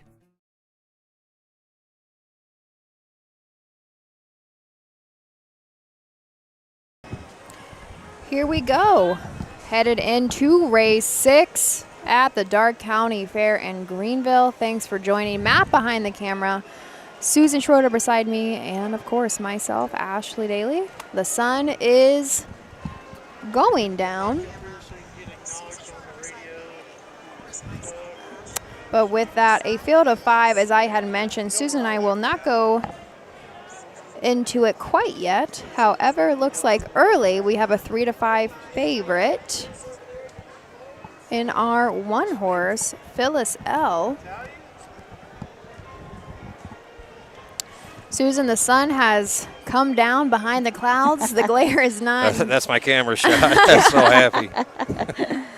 That is nice.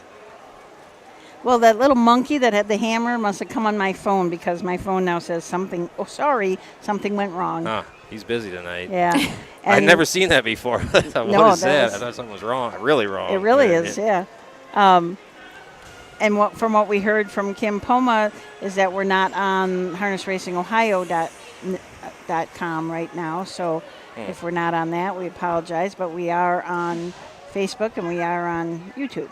Does that mean our programs are down? The programs are up. She said you can find the programs. It's just that we can't see the races there right now. Well, we got some interesting news about some of the horses in this next race.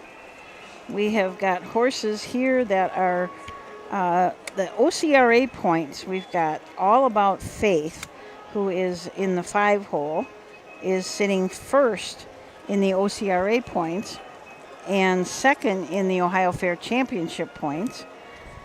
Flip 5 Stones is second in the Ohio Colt Racing Association points and fourth in the championship. And Fashion Design is fourth in the OCRA. So we've got some horses that have been racing at the fairs very, very well, because with the amount of fair racing that there is in Ohio, you have to do really quite well in order to get up into that top bunch of horses. That you do. It's not like you win one race and you're automatically up there. Yeah. You have to do good every single start that you're out to maintain that level, because there's, just like you said, there's so many horses on our fair circuits. Yeah, and Phyllis L. is sitting 7th in the Ohio Fair Championship points. So 4 out of the 5 horses here are right up there in OCRA and Ohio Fair Championship. So this should be a really good race, is what I'm trying to say after all that. This is the second division. If we flip back, we'll see what our first division of fillies went in. First division went in a new divisional track record, 158-4. So who knows? We might see it fall again. I always have intentions of keeping track of all that. See, I have a little form, and I have it all, and then I forget as we're going Because you watch along. the race. Because I'm watching the race, I'm watching the race, and I forget to write stuff down. Susan, we started talking about it a little bit ago, and then our post-parade cut us off, but we were mentioning how unique and how really beneficial it is just to go to these tracks, and a lot of our fans do. And with that, our passports. Yeah. We've had a number of people that came up today and had their passport stickers put in. We've still got some left, so if you're around any fair, just come and see us, even if you haven't started. I believe Roger just said we've been through 39 fairs, so that means there's still a lot. I say that's just over half, so there are plenty of stickers left to collect. At the end of the year, you send those back to OHHA. Yes, and we are giving away a handful of prizes for everybody who. We're gonna do lots. Well, there's your answer. We're not going to announce it yet. I could, but Frank could probably get me out if I said something right now. So I can't say it yet, but we're gonna. It's not just going to be one prize. There'll be prizes for lots of you. So make sure that you keep getting your stickers put in. Plus, I ordered 5,000 stickers, so I got to use them up somehow. You notice this is the old-time fair music. This is the kind of music that the marches and the Don Philip Sousa, all these. You don't even know what I'm talking about. Don't we usually Ashley's looking at me like I'm. No, I wasn't. No, I have no idea. Don't we usually have a band here, or is that just for Wednesday? I think that's just for Wednesday. Just for Wednesday. Yeah. So I remember there was a community band. There's community bands at quite a few of our county fairs, and I will say, given I know I have not been to every single racing fair, but this is the only one that I have been to, at least this year, that sells peanuts directly here in the grandstands. They have people walking around selling programs and peanuts. Yep, that's very cool. Well, here's the post parade for race number 6, the second of 2 divisions of the 3-0 Philly Trotters. Horses are on the track for the 6th race. Gail Dubs Memorial for 3-year-old Philly Trotters for $6,262. Gail Dubs Memorial Blanket, field of 5.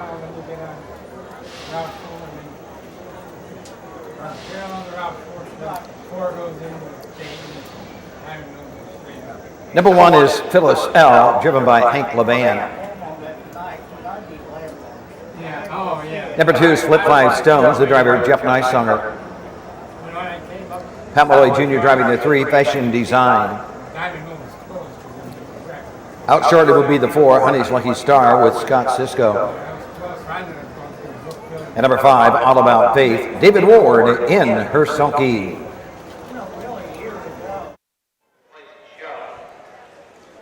Okay, so let's take a little closer look at these horses. Phyllis L. and Hank Levan from the rail. Hank is the trainer, Levan Stables, Megan Levan and Rosemary Levan.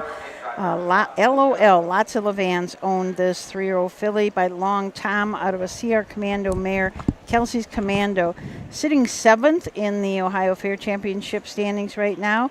Has 3 wins on the year out of 17 starts. Her last win was at Wapakoneta in 2-3. Also won at Marysville in 2-3 and 4. And earlier this year won a race at Scioto Downs, a non-winners of 1 in 58 and 2. Jeff Nysonger back in the bike for Mark Winners for our second post position, Flip 5 Stones. This is a filly by Lane of Stone, who we will see later in the program. So her sire is in, I believe, the 10th race of the night. She's coming off of a 2nd place finish at Salina with Jeff in the bike, went in 2:01 and 2. Before that, though, if we go a couple back, she was a little bit on a win streak. She had 4 in a row. Last win came at Wapak. Again, Jeff stays in that bike. Mile 202 flat. 12 seasonal starts. Has hit the board 9 times with 5 wins. Fashion Design and Pat Malloy Jr. from the 3. Pat is also the trainer and co-owns this horse along with Lisa Goslin. This filly is by Credit Fashion out of Victory Sam mare, sitting 4th right now in the OCRA points, and had a win at Troy her last start out in 2-4. Scott Cisco trains and drives the 4-horse Honey's Lucky Star. This is a 3-year-old filly by Lucky Chucky out of the Duke of York mare, Hetty's Honey. 2 back at Chillicothe, did have a 3rd place finish, ended up going in 2:05 and 1. Kind of lightly raced, only 7 starts as a 2-year-old, 9 starts on the year to make 16 lifetime.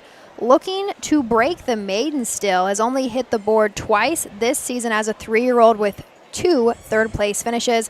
Cisco does co-own along with Douglas and Gail Carson of Conover, Ohio. All About Faith and David Ward will leave from the outside. Tyler Tinch is the trainer. Blaze Racing Company from Cincinnati, Ohio is the owner of this What the Hill filly. She's out of a credit winner mare. This filly is sitting first in the Ohio Colt Racing Association and second in the Ohio Fair Racing Championship. 21 starts this year, 5 wins, 5 seconds, 2 thirds. Her last win was at Xenia in 2-1. She had 4 in a row back starting in July 15th. One at Lebanon, Wilmington, Marion, and Circleville. So has already earned almost $33,000 this year and a mark this year of 59-4 at Lebanon. I have to give it to the connections of All About Faith, Blaze Racing. They come to every single one of her starts. Do they? They do. There is quite a group of them. A nice little mare. It makes it that much more exciting and enticing to come, of course. And happy to see David Ward back in the bike. He usually tears it up with this filly. Last start out, Tim Deaton was in, had a little bit of trouble. Kind of an uncharacteristic miscue right out of the gate. But David Ward, this is a very familiar mount for All About Faith. Yeah, and this, as we said, this is a bunch of fillies. 4 out of the 5 fillies are sitting in the top 10 in both OCRA and the Ohio Fair Championship. So they're going after some points. That they are. And like we said, this is the 2nd division. The 1st division set a new divisional track record, and I believe was 158-4. So that is the time. We will see if falls. Let's turn it over to Doug Ballinger for the call. $262. All in behind the Weckenberg starting gate. The gate swings into the stretch, and here they come.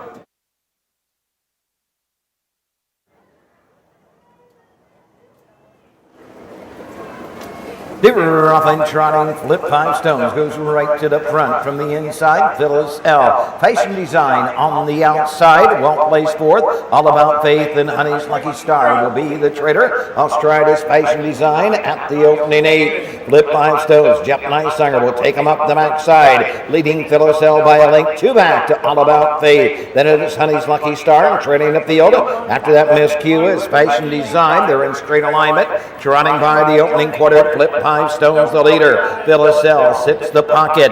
All About Faith is third. Fourth is Honey's Lucky Star. Fashion Design trails the field through an opening panel, and 30 3/5 they're in straight alignment. Front to back, the field separated by 8 lengths, and Flip 5 Stones has the lead. Phyllis L. racing second. All About Faith is third. Honey's Lucky Star fourth. Trailing the field is Fashion Design as they come passes for the first time and trot to the half. Flip 5 Stones will bring them on over to the Dark County Fair half. Second is Phyllis L. Third, All About Faith. All About Faith taking a peek to the outside for David Ward. They're halfway home in 102 3/5, and All About Faith commits first up on the outside after the leader, Flip 5 Stones. The inside, Phyllis L. Third, Honey's Lucky Star fourth, trailing fifth, Fashion Design as they head up the backside. Flip 5 Stones by 3 parts of a length. All About Faith to her outside third, Phyllis L. Fourth is Honey's Lucky Star, trotting fifth, Fashion Design. They're into the far turn,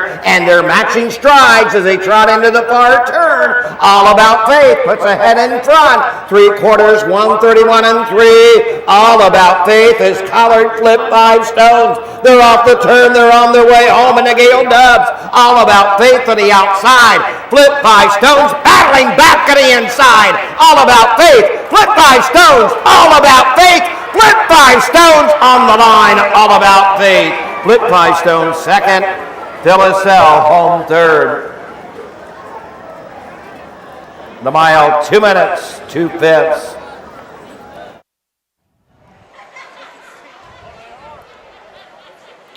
Five, 2, 1 across the wire. All about faith. What?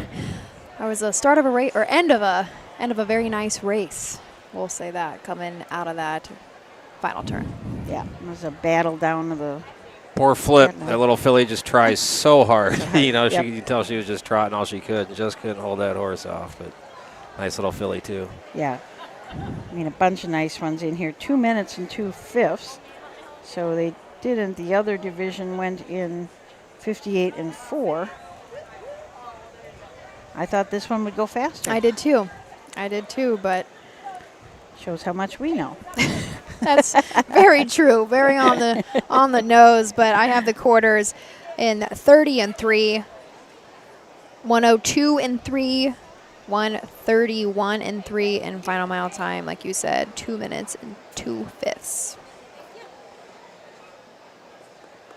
So that's a last half in 57 and 4. Is that right? They opened up a little bit. Yeah.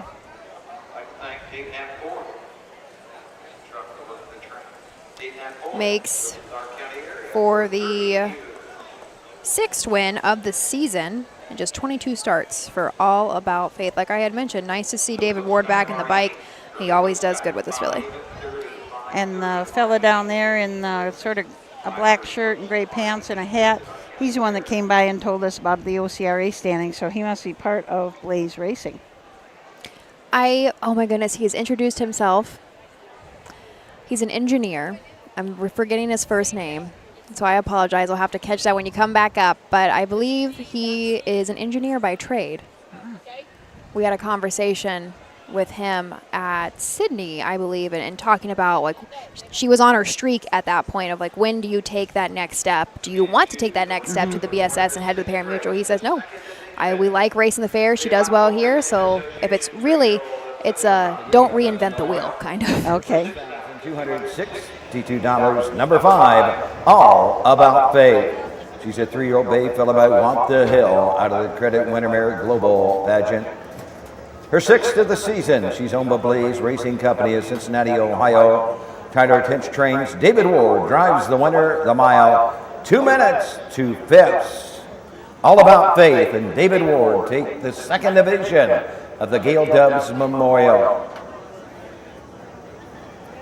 Results are official: 1 Phyllis L 3, 2 Flip 5 Stones 2, number 3 Fashion Design 5, 4 Honey's Lucky Star 4, 5 All About Faith the winner. A mile, 2 minutes, 2/5. 30 and 3/5, 102 and 3, 131 and 3. The winner 560, 210, 210. Exacta 760 Quinella. So there is David Ward leaving the winner's circle with All About Faith. Goes 6 on the season, 2 minutes and 2/5. Everybody gets a check in that field. We are going to flip next into race 7. We have officially hit past the middle of our card this evening. The 3rd division of 3-year-old colt pacers up next, a field of 6.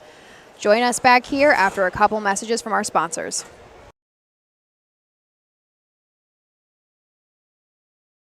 For over 50 years, Midland Acres has provided top-quality Ohio-bred colts and fillies. As a third-generation farm, we understand the importance of delivering well-cared-for and well-mannered yearlings. Get in the winner's circle with the yearlings by Fear the Dragon, Yankee Cruiser, Long Tom, Summa Cum Laude, Ready for Money, and Bit of a Legend. See our yearlings at the Blooded Horse Sale August 27th and the Ohio Select Sale September 13th.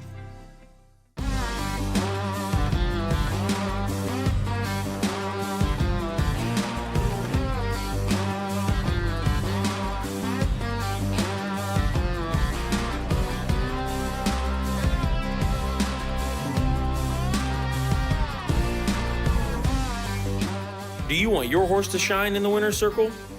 Feed DAC Oil. It makes a world of difference.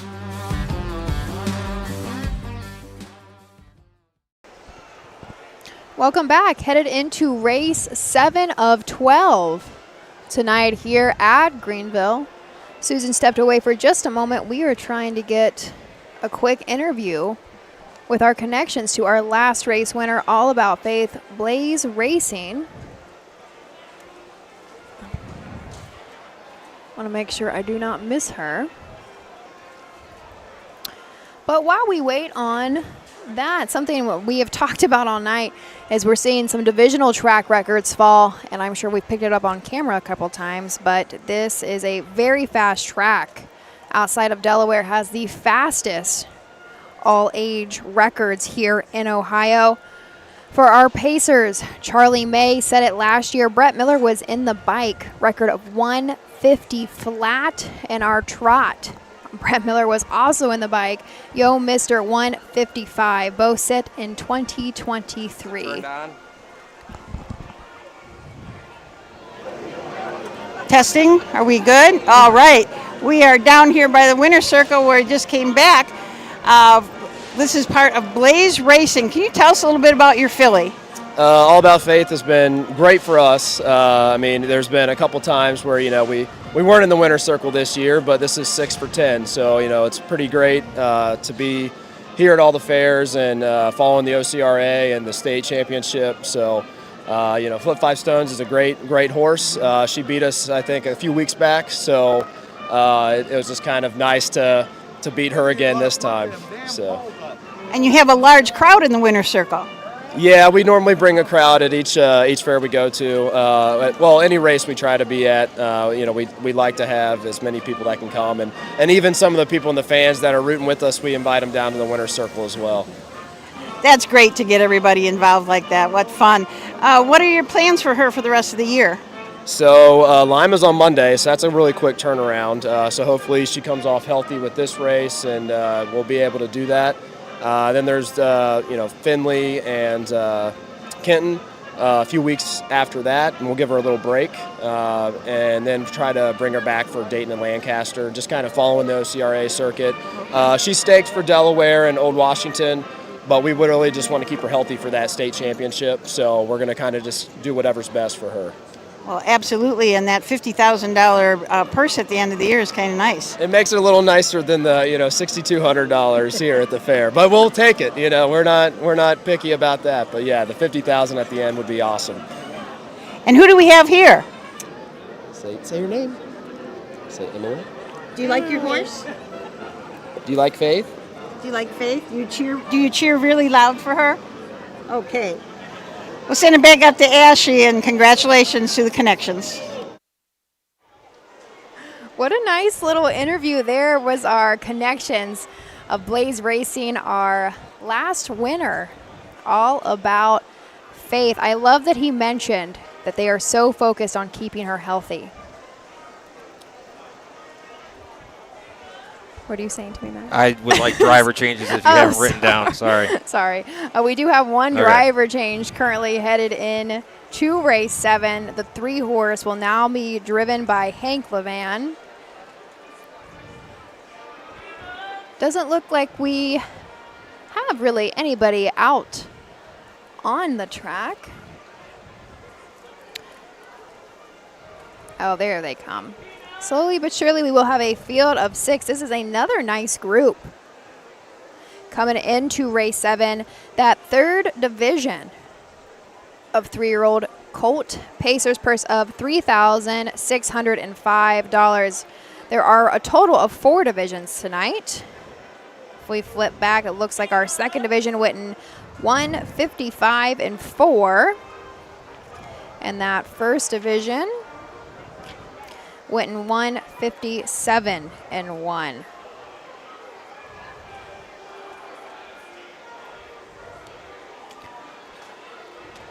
Currently setting as our favorite is the 6-horse at 7-5 for good reason, I will say.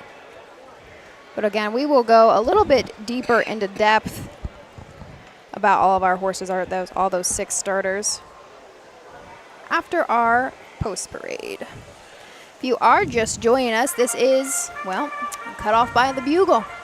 Here is the post parade. We'll throw it up to Doug for race 7. Wanted to hit on in the smoke.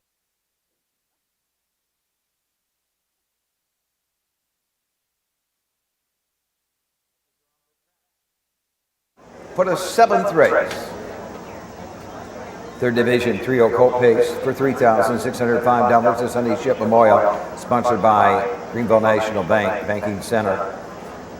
Number 1, Madeline's cruising up. Jason Beatty drives. 2, Legendary Noble David Ward. Hank Levan drives the 3, Western Damage. Not in the post parade, but will be out shortly. 4, Wireless Collar, Ronnie Gillespie. The 5, Rock the Vintage, Conley Newberry. And 6, all lathered up, Alex Hawk in the sulky. All right, on the rail, we have Madeline's cruising up. Jason Beatty in the bike for Logan Rowe. This is a gelding by Lather Up. Last win came 2 back at Urbana. Ended up going with Jeff Nicehonger on the bike and won 56-3. Last quarter, 27-2 at Urbana. 11 starts on the season with 4 wins, 3 second-place finishes, and 1 third. Almost $19,000 made. Took a mark at Scioto Downs earlier this year and won 54 flat. Our 2 will be driven by David Ward, trained by Christy Noble, Legendary Noble. This is a gelding by Bit of a Legend in. Last start out had a second-place finish at Salina, but another back from that at Xenia did go wire to wire in 2 minutes and 1/5. 14 starts on the year with 2 wins, 2 seconds, and 3 third-place finishes. I will say pretty lightly started as a 2-year-old, only 2 starts last year, but did hit the board in both of those starts. Hank Levan drives the 3, Western Damage for Scott Ferguson. This is a Western Vintage gelding out of the Real Desire mare, Real. Last start out at Troy did have a second-place finish with Austin Hanners in the bike. At Troy had a last quarter and 28-1. Final mile time, 2:01-2. Another start back from that at Urbana did have another third-place finish mile in 1:57-3. Still looking for the first seasonal win, however, has hit the board 4 of 9 times this year. Our 4-horse Wireless Collar will be driven by Ronnie Gillespie for William Miller II. This is a colt by Bullville Powerful. Has been knocking on the door in the last 3 starts. Just a handful of starts, I will say, at the county fairs. Most recently at Salina, coming off of a third-place finish. Brandon Bates had a very nice night at Salina. Again, that third-place finish came in 1:57-3. Another back from that, we did have a start at Eaton at the fair. Second-place finish, Ron Gillespie was in the bike, so at least a somewhat of a familiar mount. Went in 1:57-3, 22 starts on the year with 13 board hits, $45,000 made. Our 5-horse Rock the Vintage will be driven by Conley Newberry for Mike Paul Hamus, another Western Vintage gelding. 2 back at Urbana, did have a third-place finish, did go the mile in 2 minutes flat. Another one still looking for that first seasonal win, however, has hit the board 3 of 12 times. Was a $6,000 purchase out of the Buckeye Classic sale and has made $9,400 of that back. And our 6-horse is all lathered up. Currently sitting at our 9-5 favorite, Alex Hawk for Phillip Groves. Coming right off of a win at Salina in 1:58-2. Final quarter went in 28 flat. 22 seasonal starts for all lathered up. 5 wins, 4 seconds, and 5 thirds. $29,000 made. Had a lifetime mark set earlier this year at Miami Valley in 1:56. All lathered up is sitting second in all our fair championship point standings. Well, that was an interesting conversation off the air with Brent Sexton. Brent. That's his name. He's Perfect. part of Blaze Racing. Interesting how they all got going. Him and his dad owned horses for a while. So they've been kind of a little bit in and out. They had some bad luck, so they kind of got out of the horse business. And then he said to his dad one day, "Well, we get back in." And his dad said, "Well, I'll think about it." And then Dad called him up and said, "There's a sale in 2 weeks. You ready?" So he said, I started calling people, and they said, "Really? You really want to do?" "Yep." So The Blaze Racing comes from that he wants to ignite the passion. Wow. Isn't that cool? That is such a, and I loved how he threw in there that he was so focused on keeping her healthy. Yes, absolutely. That's his primary, and it was just a very neat conversation. He's got some other people in with him, the people that hadn't been in horse racing before. So now, and his kids are with the kids go to help. So this is the third generation of their family that's in this, and just a neat story. But I love that he's got Blaze Racing. Everybody's got matching T-shirts, and they have Blaze Racing on it to ignite the passion. There are so many cool stories like that. I wish we had the time and people to just know all of them. Yes. All of them. But here we go. We have a field of 6 behind the gate and moving into the position for the 3rd division of 3-year-old Colt Pacers. Let's throw it up to Doug. Here they come.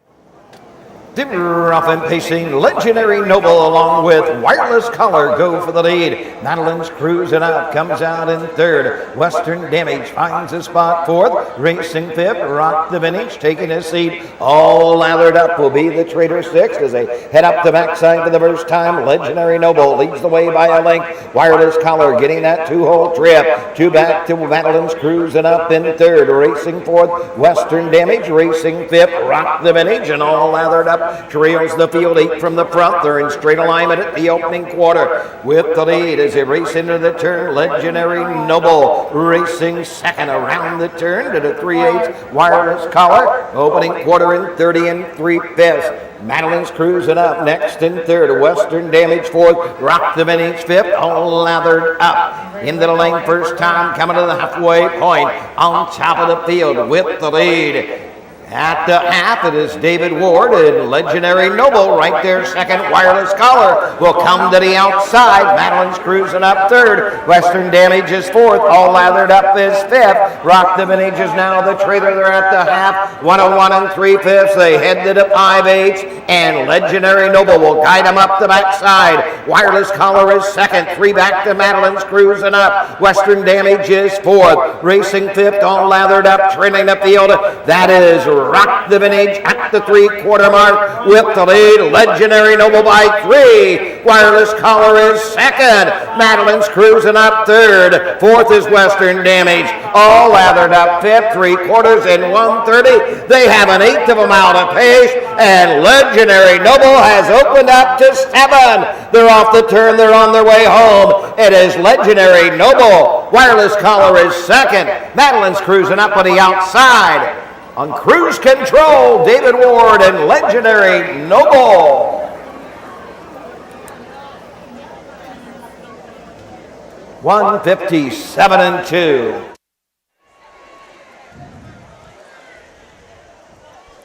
Well, Susan, I missed a couple of the quarters.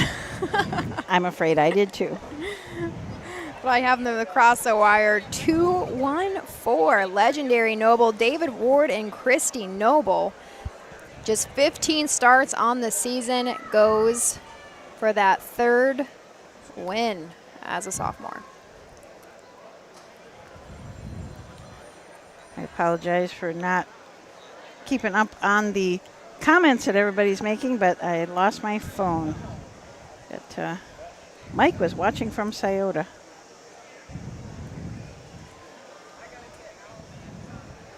Try and get my other phone working.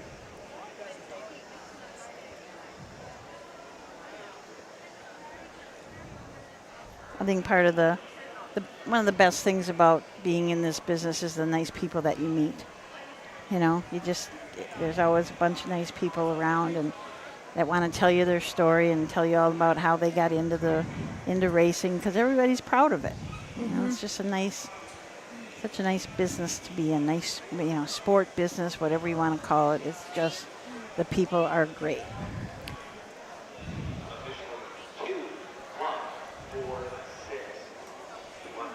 So there is our unofficial 2-1-4-6 across the wire. I have mile time in 1:57 and 2. Mark from Buffalo is watching. I believe that is Christy Noble's uncle. from a previous broadcast. Oh, really? Yeah, I think. Pretty sure. Well, if not, it's still a good story, Matt. Sure, yeah. I just have to be more convincing, like Jay Wolf. That's right. You never know if he's actually accurate with his facts, just the way he presents it. Yep. Number 2, Legendary Noble, the 3-year-old Bagel, the son of Bit of a Legend out of the Lifetime Mare. This is My Life, third of the season for Legendary Noble. Norman Ray Racing, Xenia, Ohio owns. Christy Noble trains. David Ward, back-to-back winners. David's second win on the card here at the Darke County Fair. 157-2 for Legendary Noble. Final half 55-4. Final quarter 27-2. Sponsored by GNB Banking Center. The winner, $520, $360, and $210. Exacta $26, Quinella $16.20. Try $214, $69. Superfecta $214, $12 even. Number 1, Madeline's cruising up, finished second. To Legendary Noble, the winner, the 3, Western Damage 5. 4, Wireless Collar 3, the 5, Rock the Vintage 6. 6, all leathered up 4, 157-2. 30 4/5, 101-3, 130. 215, 364 on the bottom.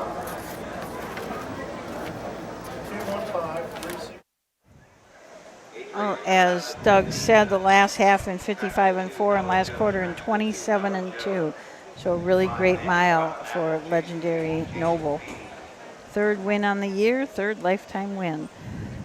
I was able to pull up where Roger posted the standings of the county fair drivers and trainers. Mark St. Louis is leading all drivers with 71. Jeff Neisonger has 64. Drew Neal 48. Nick Clegg and Alex Hawk tied at 41. And in the training side, Betty Clegg with 48. Rosie Weaver with 40. Jeff Neisonger 28. Mark Winters 27. So it's still lots of races to go, so those could change around a little bit, but a couple of really close ones. Off to a good start, nonetheless. Yeah. Was it last year? It was Jeff Neisonger that won Yes. our what do we call that? Driving County Fair Driver of the Year. Yeah. We'll go with that. We are going to flip the page. Susan, we are rolling right along. We are. We are really, really moving along tonight. We're going to flip the page and head next into the 8th race. We're going to be scratched down to a field of 5. Second division of 2-year-old Philly Pacers, purse of $6,925. Come back, visit us after a couple messages.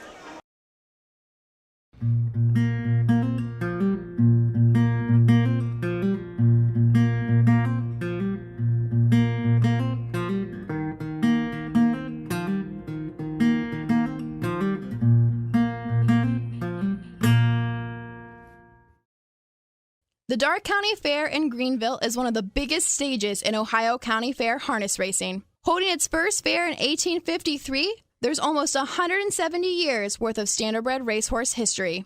Completely heard of for its time, the harness racing purse toppled $2,200 in 1898. Today, that momentum keeps going as Darke County is one of the highest paying fairs in the entire state. Evident by their hosted memorial stakes, great horses and horsemen alike are legendary for Greenville.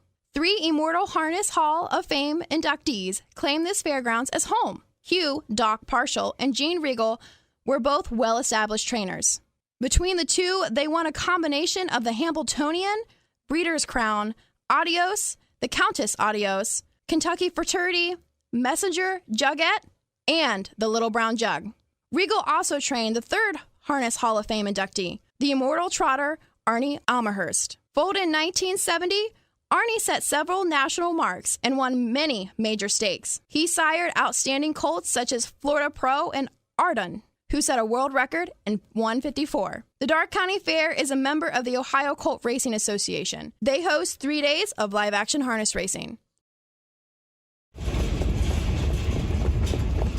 Hi, I'm Dean Gillespie, and I want to tell you about the Ohio Colt Racing Association. There's 19 member fairs, and they sponsor the partial futurity in Greenville, Ohio. You need to race in the OCRA, great racetracks, great people. Bring the kids and come out to the fair, and remember, fair time is fun time.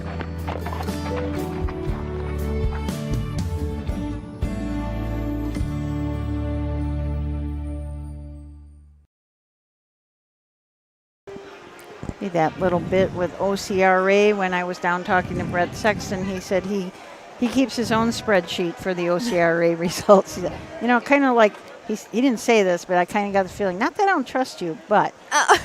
And I said, well, that's really good because we can all make mistakes. Oh, and if human you've error. got somebody else there to double check things, so he has spreadsheets for his Phillies division in the Ohio Fair Championship and for the OCRA.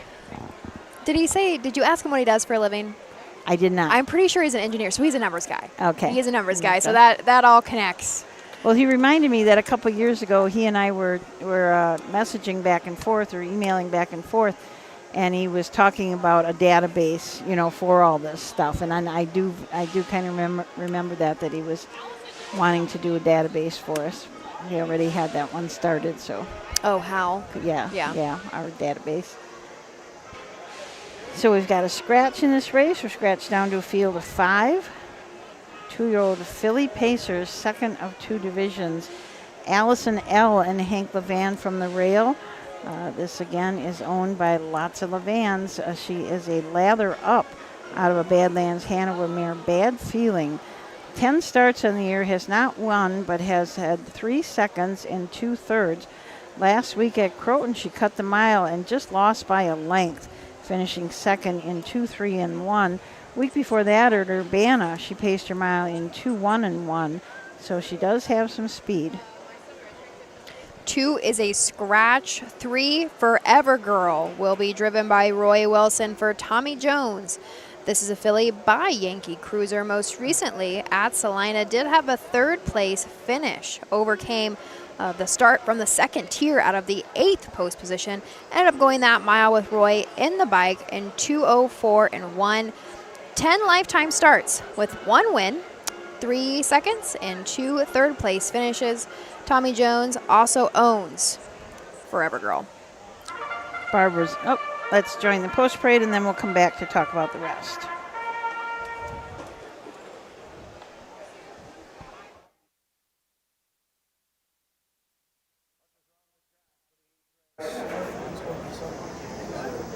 Two-year-old Philly Pace Ohio Colt Racing Association, second division, for $6,925, sponsored by Jim Gable Insurance. Scratch the 2, Ella Joe. Jason Beatty will drive the 5, Mandy's Rotten Apple.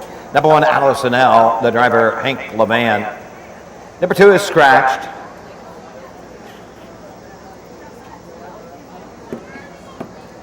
Number 3, Forever Girl, Roy Wilson drives. Ronnie Gillespie drives the 4, Barbara's Arrow.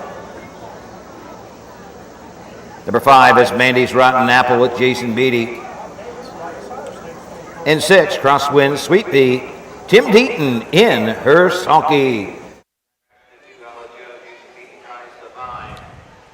Okay, so from the 4-hole, we have Barbara's Arrow and Ronnie Gillespie. Trainers Fletcher Davis, Jennifer and Fletcher Davis are the owners and the breeders. This is a lather up out of a Rock and Roll Heaven mare, Marquise Sealster. This filly's got her work cut out for her, as this is her first lifetime start, and she's in with some fillies that are quite experienced, so this will be a test for Barbara's Arrow. Scott Cisco drives Mandy's Rotten Apple for Mike Paulhamus. This is a daughter of Mr. Apples. Julie Farley of Bradford, Ohio, does own and bred Mandy's Rotten Apple. Last start out, she had a little bit more luck than she has recently been seen at Troy, which is Paulhamus's home track. She did end up 3rd, a mile in 2:03 flat, final quarter 29 and 4, 5 starts with just that 1 third place finish. However, if we're taking a little bit further look back at Scioto Downs in her second qualifier back on July 1st, she did have a best beaten time of 2 minutes and 4/5. We should ask Julie Farley, since she is the breeder and the owner, what made her name this horse Mandy's Rotten Apples? I wonder if she was... My guess is, well, her dam is Western Mandy, out of or by Mr. Apples, but where the rotten part comes from, we'll see. That we'll have to find out. Crosswinds Sweet Pea, Tim Deaton from the 6th. David Elliott's the trainer. Crosswinds Standardbred Farms from Waynesville, Ohio. the owner. This is a Western Vintage out of a Village Jiffy mare, Jiffy Lee. 8 starts this year, has won 4 of them, and been third once. Has already earned $11,309. 2 wins in a row her last 2 starts, Troy and Urbana. And then we go back about 5 starts, and she also had 2 wins in a row there at Lebanon and Wilmington. The fastest win was 2 minutes and 3/5 at Urbana.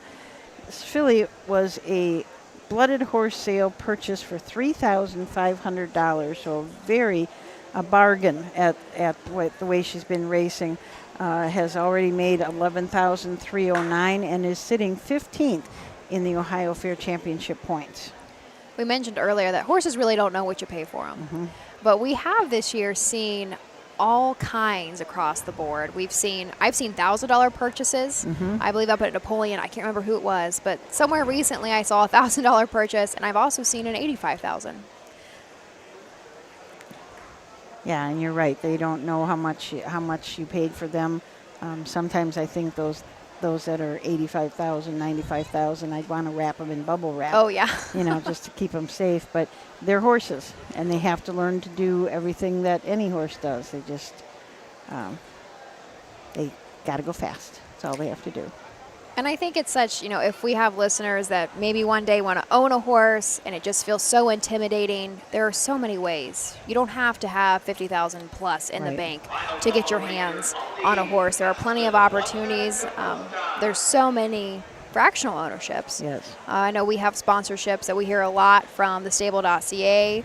Your daughter, Jess, also runs one. Is it Horseplay Racing Stable? There are so many around Ohio, and let alone across the United States in general. And it's a great way to get in, and I think we always interview a lot of people. For the stable.ca usually wins a couple races at Delaware, so we always get all those people to and interview them after they've won, and we'll have 15, 20 people that didn't know each other before, only know each other now because they came together with this horse, and it's just so much fun for everybody. They just have a great time. They communicate back and forth. Sometimes they're across the country. I have owners from Colorado to New York, every place in between.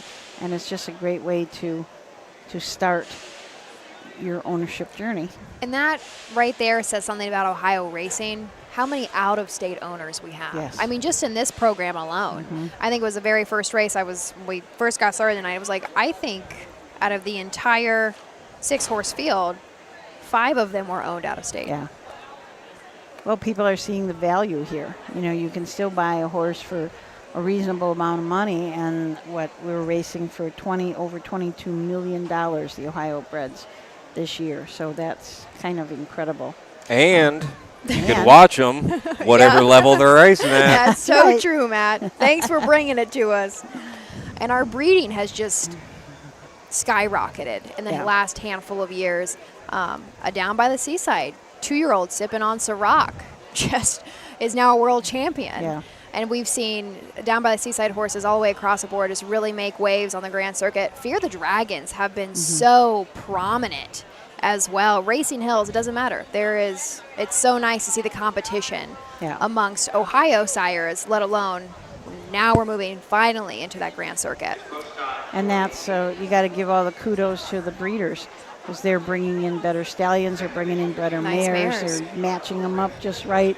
The breeders in the state have just done a tremendous job, which brings us to sales coming up pretty darn soon. So let's get the call of this 8th race, and then we'll talk about some sales coming up. Here they come.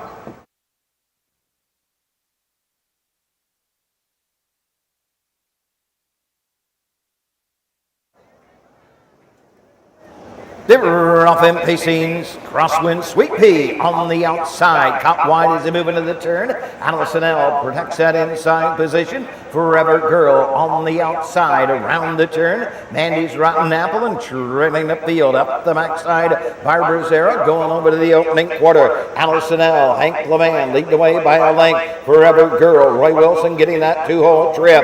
Crosswind Sweet Pea racing third. Racing fourth is Mandy's Rotten Apple, and Barbara Zero is the Trader fifth. They're in straight alignment as they race by the opening quarter. 2-year-old filly Pacers being led by Allison L. Hank Levan through an opening quarter in 31 seconds. Forever Girl, nose to helmet is second. Racing third, Crosswind Sweet Pea. Racing fourth, Mandy's Rotten Apple, and Barbara Zero is the Trader. They pass the stand for the first time and come on over to the half. Allison L's on a link lead over Forever Girl. Out and on the move on the outside. Here comes Crosswind Sweet Pea. Picking up the cover is Mandy's Rotten Apple. To the inside, Barbara Zero. 3 in, 2 out at the half, and they're halfway home in 103, and they head to the 5/8. And Allison L. will guide the fillies up the backside. Crosswind Sweet Pea draws up alongside. Forever Girl buried to the inside. Mandy's Rotten Apple the outside. Barbara Zero is fifth. Down the backside they go. We got a new leader, Crosswind Sweet Pea. Second is Allison L. Third on the outside. Mandy's Rotten Apple racing fourth. Forever Girl. Fifth, Barbara Zero. They're into the far turn. Crosswind Sweet Pea by a length. Allison L. is second. Mandy's Rotten Apple is third. 132 and 4. Here comes Roy Wilson and Forever Girl. Fourth on the outside. They're at the top of the stretch. They're off the turn. They're on their way home. Crosswind Sweet Pea clinging to that lead. Allison L. battling back. Coming to the line. Crosswind Sweet Pea. Tim Deaton. Allison L. second. Forever Girl home third. The mile 201 1/5. Crosswind Sweet Pea, Tim Deaton for David Elliott, 2:01 and 1. A very nice mile. I think that Fletcher Davis would be pretty proud of Barbara Zero. And this was a big mile, 2:01 and 1. Finished fourth, wasn't that far back. Say, Doug just said unofficially the same. I had them coming across that wire, 6-1-3-4. What's that? That's what Dave was saying there. I did not get to the half, but I have the opening quarter in 31. Did you not catch the half either? I did not. We're getting, sometimes you just get a little too into the races. Yeah.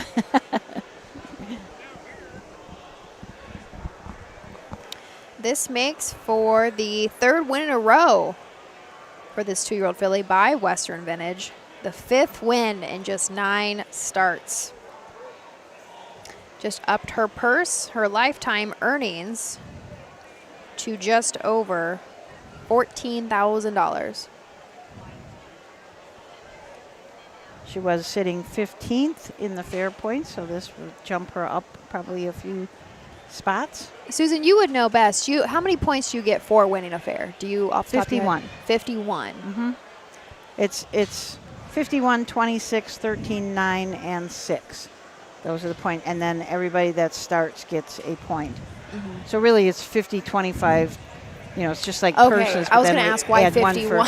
One for the start. One of the 8th race. The second division of the 2-year-old filly pace, Ohio Colt Racing Association. Number 6, Crosswind Sweet Pea. The 2-year-old Bay Philippa Western Vintage out of the Village Jiffy Mare, Jiffy Lee, 5th of the season for Crosswind Sweet Pea. I'm a Crosswind Standard Bred Farm of Waynesfield, Ohio. David Elliott trains. Tim Deaton drives the winner, the mile 2:01 1/5. This race sponsored by Jim Gable Insurance. Results are Facial 1, Allison L. 2, 2, Ella Joe was scratched. 3 Forever Girl, 3, 4 Barbara Zero, 4. 5 Mandy's Rotten Apple finished 5th. The 6 Crosswind Sweet Pea the winner. 2:01 1/5. 31, 103, 132, and 4. 2 scratch, 3, 4, 5, 1 on the bottom. Crosswind Sweet Pea, 380, 240, 260. Exacta 780, Quinella 920, Trifecta 613, $18.80. 8th race wraps up. We go 6, 1, 3 across that wire. We are going to turn the page and head into the 9th race, the 4th and final division of 3-year-old colt pacers, a field of 6. Join us back here after a couple of messages. The Delaware County Fair, where history meets horsepower. Get ready for the thrill of a lifetime as the world-famous Little Brown Jug takes center stage. Witness the heart-pounding action, the thundering hooves, and the sheer determination of these incredible athletes. Compete for the coveted Little Brown Jug title. Don't miss your chance to be a part of history. For ticket and hospitality options, visit littlebrownjug.com. The Little Brown Jug, where champions are made and legends are born. Be there!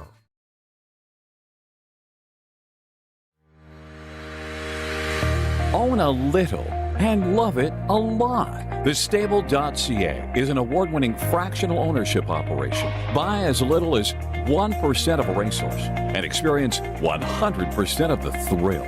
TheStable.ca makes ownership easy, accessible, and affordable. Communication and customer service are at the heart of everything we do. Get started at TheStable.ca. Cool Winds Farm in Lima, Ohio is a full-service standardbred breeding farm.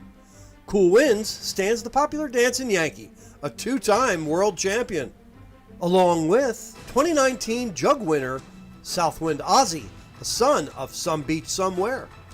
Cool Winds also stands the royally bred $2 million earning Western Fame. Be sure to inspect the Cool Winds yearlings at the Ohio Selected Jug Sale at Pickaway on Friday, September 13th.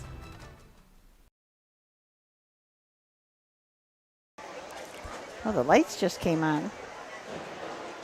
Or were they on? I don't know.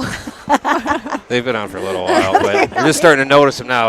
I The guess, sun yeah. is really setting now. It's Yeah. getting dark quick. Nice night out, though. It is. It is a beautiful night. I had some great news for everybody, which isn't quite as great as I was going to tell you, but by tomorrow, for all of you who are looking for the standings, because that's a big thing right now. Everybody wants to see the standings for all the different stakes that we have. And you go, I'm looking at my phone, so my mobile device. When you go to ohha.com, the first thing that you're going to see when it comes up, you see news and events, and it's going to say Ohio Stakes season is in full swing. To find standings for all stakes that OHHA manages, click here. It's not quite ready, but it should be ready tonight at some point. So tomorrow morning, try it and click there, and it should pull up the search criteria for the stake standings, and then you just put in, if you want to see Ohio Sire Stakes, 2-year-old colt trotters, you have to use the drop-down boxes and put those two in, and then you press search, and it'll come up for those standings. And any of Ohio Sire Stakes, Buckeye Stallion Series, Ohio Fair Racing Conference, and the Ohio Fair Championship will all be on that page. So hopefully it'll be much easier. We know that we've had people, we've been struggling with it to try and get you to the standings page quickly. So hopefully by tomorrow morning, you'll be able to do that. It's going to be such an improvement. Yeah. Because really, this time of year, that's why our website, that's the most trafficked Right. area of our website. So improvements coming to make everything easier for everyone. Yeah, and that's what everybody wants. That's the calls we get. That's the people that stop us when we're at the fair. I said, how do I get to the standings? Well, So- for a while, we didn't even know. A staff. right. We were struggling. We didn't know. We were trying to help people. Unless we were on desktop, we didn't even know how to navigate. But improvements coming, so stay tuned for that. Susan, we are going to head into the 9th race. We are rolling right along. We're just 12 on the card tonight, but join us back here tomorrow. It'd be Susan and Roger Houston. Yes. Post time of 5:30, so they have moved it up. We have 15 on the docket tomorrow, so post time at 5:30 on Saturday, August 17th. Yeah, you don't want to miss the first 4 races, so you got to get started early. And then on Sunday, we will roll over to Wellington, post time of 3 p.m. Monday, we have a couple of fairs coming back to Wellington at 11 a.m. and then over to Lima at 6:30 p.m. We are going to roll over to the post parade. Matt is not here, so if this is not the best post parade ever, it is my fault, but we'll give it a go. The track for the 9th race. 4th division of the 3-year-old Colt and Gilling Pace. $3,605, Sunny Ship Junior Memorial. Like If I Made Right, Sandwich Shop, Ronnie Gillespie to drive the 1, and these are the horses, and Ronnie Gillespie does drive the 1. I'm a Chick Magnet. Number 2, Call Me George, Jason Beatty driving. 3 is KB's Well Done, Emmanuel Miller. Mark St. Louis Jr. drives the 4, 3 Margarita's Shot. Number 5 is Dancing Scoot, Roy Wilson. And rounding out the field, here's the 6 Ball of Terror, David Ward in the sulky. Matt's back. Play show, Quinella Exacta Trifecta, Superfecta wagering on the night. Sorry about that. I know that was poor, but we got it done. 4 minutes. Wager now. You got the horses in the viewfinder. That was what counted. Post time tomorrow evening.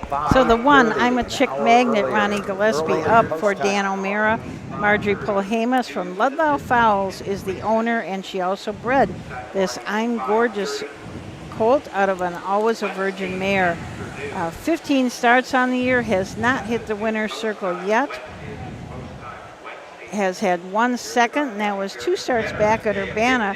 Finished second and was timed in 1:59 flat, but 4 starts back.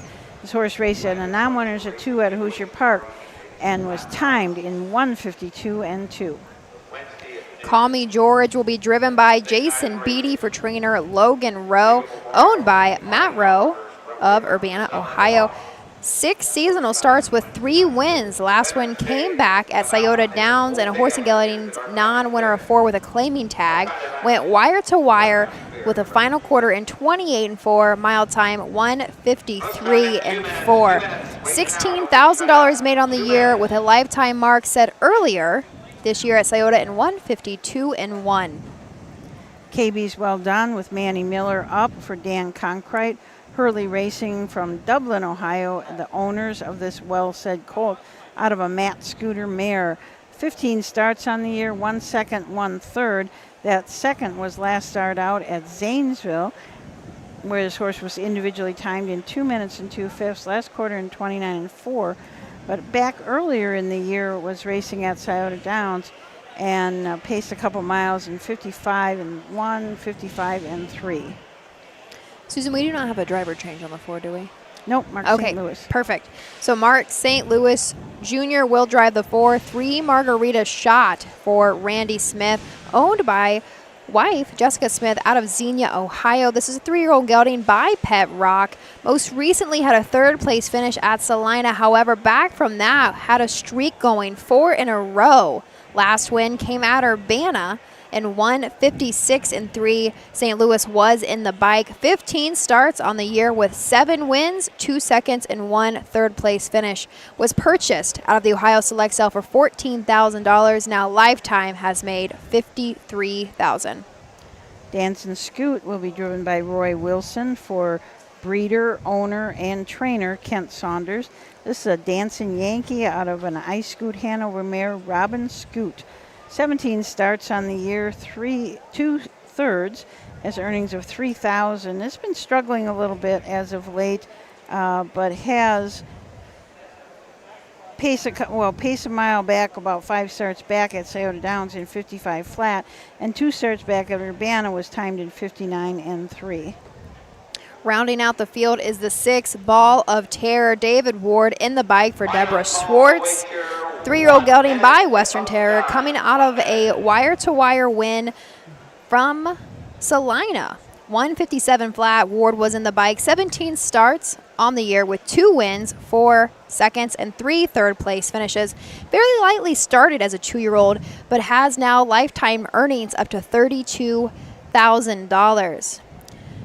Ball of Terror is out of the Presidential Ball mare, She's a Ball, which I do think my dad trained. Oh, really? Yeah, we had quite a few nice Presidential Balls, and I'll have to text my mom later. But I do think that we had her dam.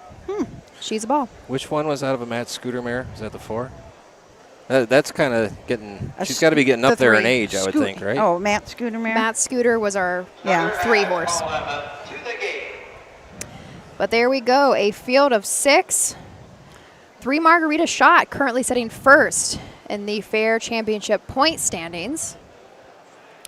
And those point standings, we told you how you hopefully will be able to get to them easily in the morning. But those will be updated again on Monday, so we try and get the updates every Monday now for the rest of the season. So it'll be an update through Sunday's races, and then Monday at some point they will be up. Currently setting as co-favorites, our betting public likes the 4 and the 6, 7-5. Thankfully, Matt is back and on camera. I can take a couple races off when it's what it looked like to me. Oh. So when I was handicapping at Dayton, Matt, I did so many things. I did photo finish. I learned how to run a camera for Chris. But that was, as soon as I went up to the camera, I was like, oh crap, I don't remember how to do any of this and what buttons to unlock, how to do any of it. So thanks for sticking along. Matt's back on the camera for race 9. Here they go, moving into position. The 4th and final division of 3-year-old Colt Pacers. Let's roll it over to Doug for the call. Stretch and here they come.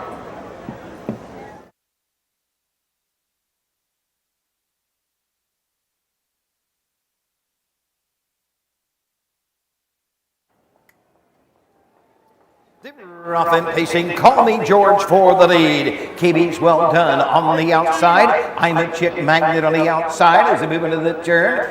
Off stride as they race around the turn. Going down the backside, that is 3 Margarita Shot. Down the backside they go. Volunteer, David Ward up on the outside. KB's well done, races second, racing third. I'm a Chick Magnet, racing fourth. Dancing Scoot, opening quarter mark into the turn. Call Me George and trailing up the old 3 Margarita Shot by the quarter and 28-3. They race around the turn. KB's well done has the lead, racing with the lead. Volunteer, KB's well done right there second. I'm a Chick Magnet is next. They pass the stand for the first time and come to the halfway point. Racing third on the outside. I'm a Chick Magnet, racing fourth to the inside. Danton Scoot, and here comes 3 Margarita Shot on the move on the outside. Call Me George moves to the outside.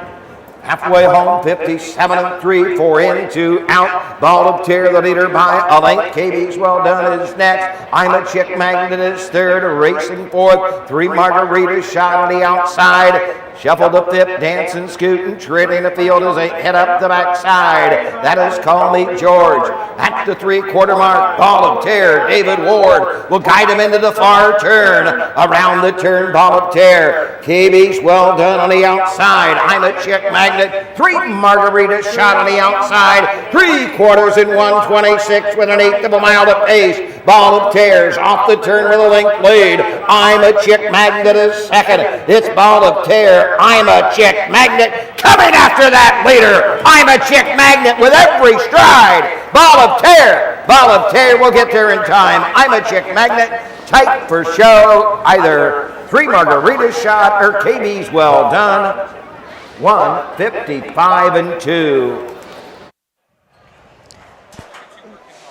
1:55-2. Ball of Terror goes 2 in a row for trainer Deborah Schwartz and driver David Ward.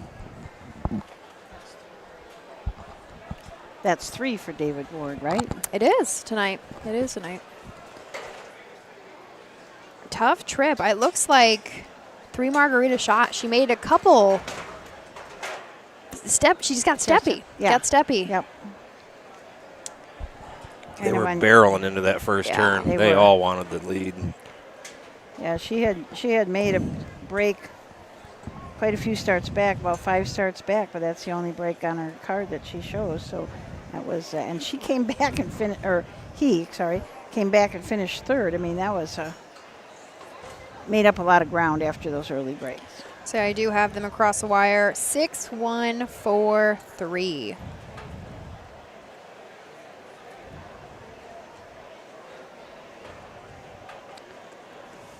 Did we, I say this is a question you guys don't know. Did we have a superfecta wagering? If I could speak tonight, that'd be great.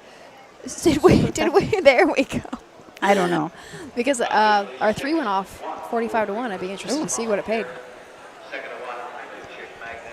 Third of 4, Margarita shot in. Fourth to 3, Katie's well done. Unofficially 6-1. So there was Doug kind of giving that. Back to the winner's circle, you went to the 9th race, the 4th division, the Sonny Shep Jr. for 3-year-old Pacers. Number 6, Ball of Chair. 3-year-old Bay Governor, son of Western Terror, out of the Presidential Ball Mare. She's a ball. 3rd of the season. Radley Delaney, Wilmington, Ohio owns. Deborah Swartz trains. David Ward gets his 3rd winning drive of the evening here at the Darke County Fair. This race sponsored by Made Right Sandwich Shop. Director of Harness Racing, Tim Harless, along with Tom May, making a presentation of the blanket on behalf of Made Right Sandwich Shop to the 6th Ball of Terror and David Ward. I didn't. 264. Has anybody had a Made Right sandwich here? I have not. Jay Wolf has a pretty funny story about it, though. He tried it one time.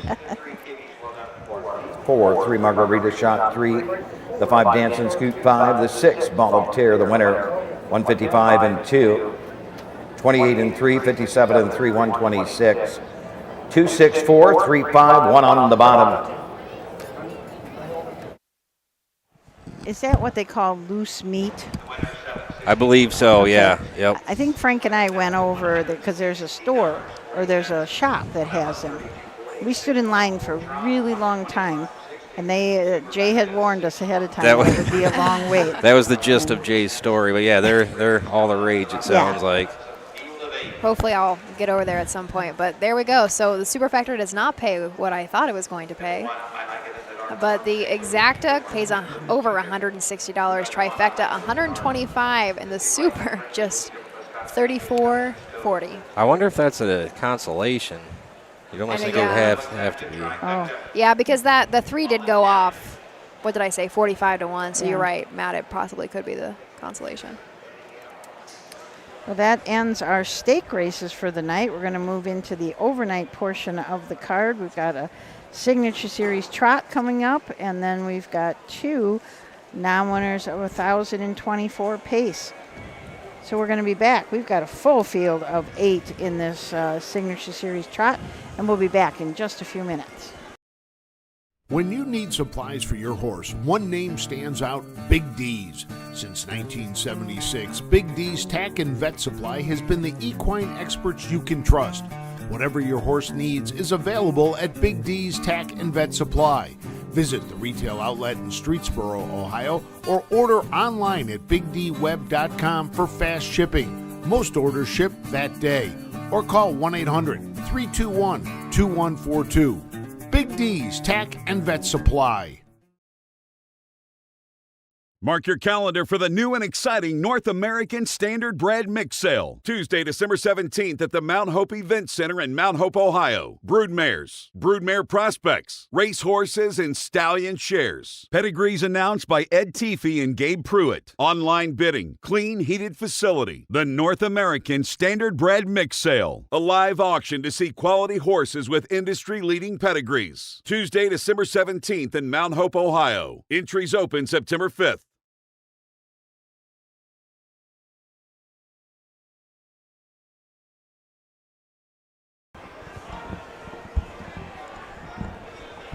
We're back. We're back. 10th race coming up is the Signature Series Trot. This is a Terry Thomas Memorial Race. We're going for a purse of $2,000. We've got 8 nice trotters in this race. We've got a few of them that are up in the top 12 standings in the Signature Series. Signature Series will go for their final at Delaware, so just like the 2- and 3-year-olds, they're vying for points to go to a final. Kind of exciting for everybody that comes around the fairs. I think we're at 33 or 36 fairs that the Signature Series is at. When I first came to Ohio, it wasn't anywhere near that. I'm thinking it was like 15 or somewhere in that area. It has really grown, gives a nice opportunity for some of these older horses that maybe need a little break from the pure mutual track or just can't needs a little fresh air at the fair. I Like It in the Dark, a Mark St. Louis will drive for Russell Early. Russell is the trainer and the owner. This is a 4-year-old mare by Long Tom out of a Cantab Hall mare. 70 lifetime starts, 10 wins, 12 seconds, and 14 thirds. So really nice on the board ratio. Has earned 34,000 plus and has a mark of, as a 3-year-old, of 158 and 2. Lightning Frenzy, Scott Cisco will drive for Dan O'Mara. This is a 6-year-old gelding by Don't You Forget It out of an American Winter mare. Marjorie Polhemus and Dan O'Mara own this gelding. Has had 152 lifetime starts, 8 wins, 14 seconds, 19 thirds, $110,000 in earnings, and a mark as a 4-year-old of 158 taken at Miami Valley Raceway. Shifting Gears and Ronnie Gillespie from the 3, trained by Justin Lloyd, owned by Todd's Auto from Cannonsburg, Pennsylvania. This is just a 4-year-old gelding by Cantab Hall. So only had 49 lifetime starts, 5 wins, 6 seconds, 7 thirds, 52,000 plus in earnings, and a mark this year as a 4-year-old, 157 and 2 at the Meadows. Eddie L. Hank Levan drives, trains, and co-owns along with E. Perry, M. L. Perry, and M. Levan Stables. This is another 4-year-old gelding who has had 25 starts this year, only 49 starts lifetime. So 25 starts as a 4-year-old and just 3 starts as a 3-year-old. 7 wins lifetime, 10 seconds, 9 thirds, earnings of 78,000, and a 4-year-old mark of 157 and 3 at Miami Valley. E.R. Nelson and Pat Malloy Jr. from the 5. Pat is the trainer and co-owns this horse along with Lisa Goslin. This is a 6-year-old gelding by Guccio. It's at 136 lifetime starts, 9 wins, 22 seconds, 24 thirds, 168,000, almost 169,000 in earnings. A record last year as a 5-year-old of 54 and 2. And sitting 11th in the Signature Series rankings is Don't Forget Master. Russell Schwartz will drive for Deborah Schwartz. Bradley Delaney is the owner. This is a 9-year-old. It still says he's a horse, so a 9-year-old stallion by Don't You Forget It out of a Pine Chip mare. 185 lifetime starts, 25 wins, 24 seconds, 39 thirds, $382,000 plus in earnings. A mark as a 7-year-old of 153 and 4. Lane of Stone, an 8-year-old stallion by Wishing Stone, who's over $750,000 in earnings. We'll finish the last 2 when we come back from the post parade. These are on the track. For the 10th race, the Terry Thomas Memorial Signature Series trot for $2,000. A field of 8. These are the horses. Number 1, I Like It in the Dark, the driver Mark St. Louis Jr. Number 2 is Lightning Frenzy, driven by Scott Cisco. Number 3, Shifting Gears, Ronnie Gillespie. 4 is Eddie L. Hank Levan drives. Number 5, E.R. Nelson, Pat Malloy Jr. Here's the 6, Don't Forget Master with Russell Schwartz. 7 is Lane of Stone with Jeff Nicesunger. And number 8, a Royal Line, Jason Beatty in the sulky. We were talking about Lane of Stone, a 8-year-old stallion by Wishing Stone. 123 lifetime starts, 38 wins, 16 seconds, 17 thirds, $773,000 in earnings. A mark as a 3-year-old of 153 and 1 at Miami Valley. And Lane of Stone is 12th in the Signature Series points. Lane of Stone is owned by Harry Horowitz and was bred by Harry and his late wife Iris. A Royal Line, Jason Beatty from the 8. So 7 and 8 will score from the second tier. Terry Dieters is the trainer. Oldford Racing from Port Huron, Michigan is the owner. This is a chestnut 8-year-old gelding by Royalty for Life out of a Balanced Image mare. 148 lifetime starts, 16 wins, 18 seconds, 23 thirds, 178,000 plus in earnings. A mark as a 3-year-old, 155 and 2 at Woodbine. And that is about the brightest chestnut horse that I have seen in a long time. I don't know what to do because I like it in the dark when she was warming up. I love Alina Stone, and that I love chestnut trotters too. We had one of our best horses we ever had was a chestnut trotter, a Final Score that also had his mark up at Woodbine. So I guess I'm pulling for the 8 now. 50 to 1. Well, might want to go run down and try to get a ticket. Not during the race. Don't run. Don't leave us.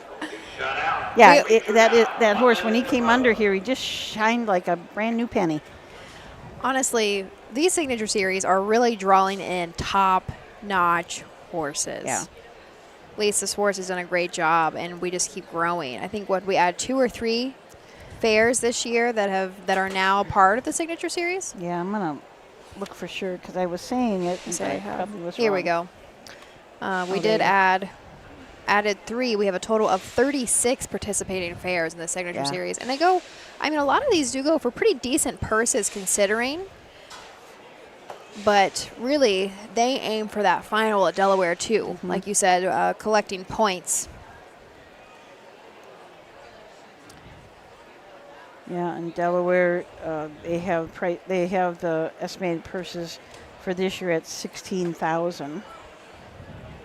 Now, if you're in the Signature Series up at Canfield at the Mahoning County Fair, they're going to go for $12,000. The Canfield Pacing Derby and the Canfield Trotting Derby each going for $12,000. So that is the biggest purse on the circuit beside the final. So there are a couple fairs that have, like around that 10,000 mark. Like they're not by any means anything to sneeze at. Right. These are nice horses going behind the gate. We're kind of all over the board. Well, Urbana, the Dick Buxton Trot, was a Signature Series that went for $10,000. But that Canfield one sort of sticks out to me because both the Trot and the Pace are going for 12. Quite a bit. So that's really nice. And you can find the Signature Series. It's theSignatureSeries.us, and you can go there and find all of the standings. I think Lisa updates them quite often whenever she's home because she's on the road. She travels quite a bit herself. Yeah. The 6-horse, don't forget, Master is currently sitting at the even money favorite. Second choice looks to be the 3 at 3 to 1.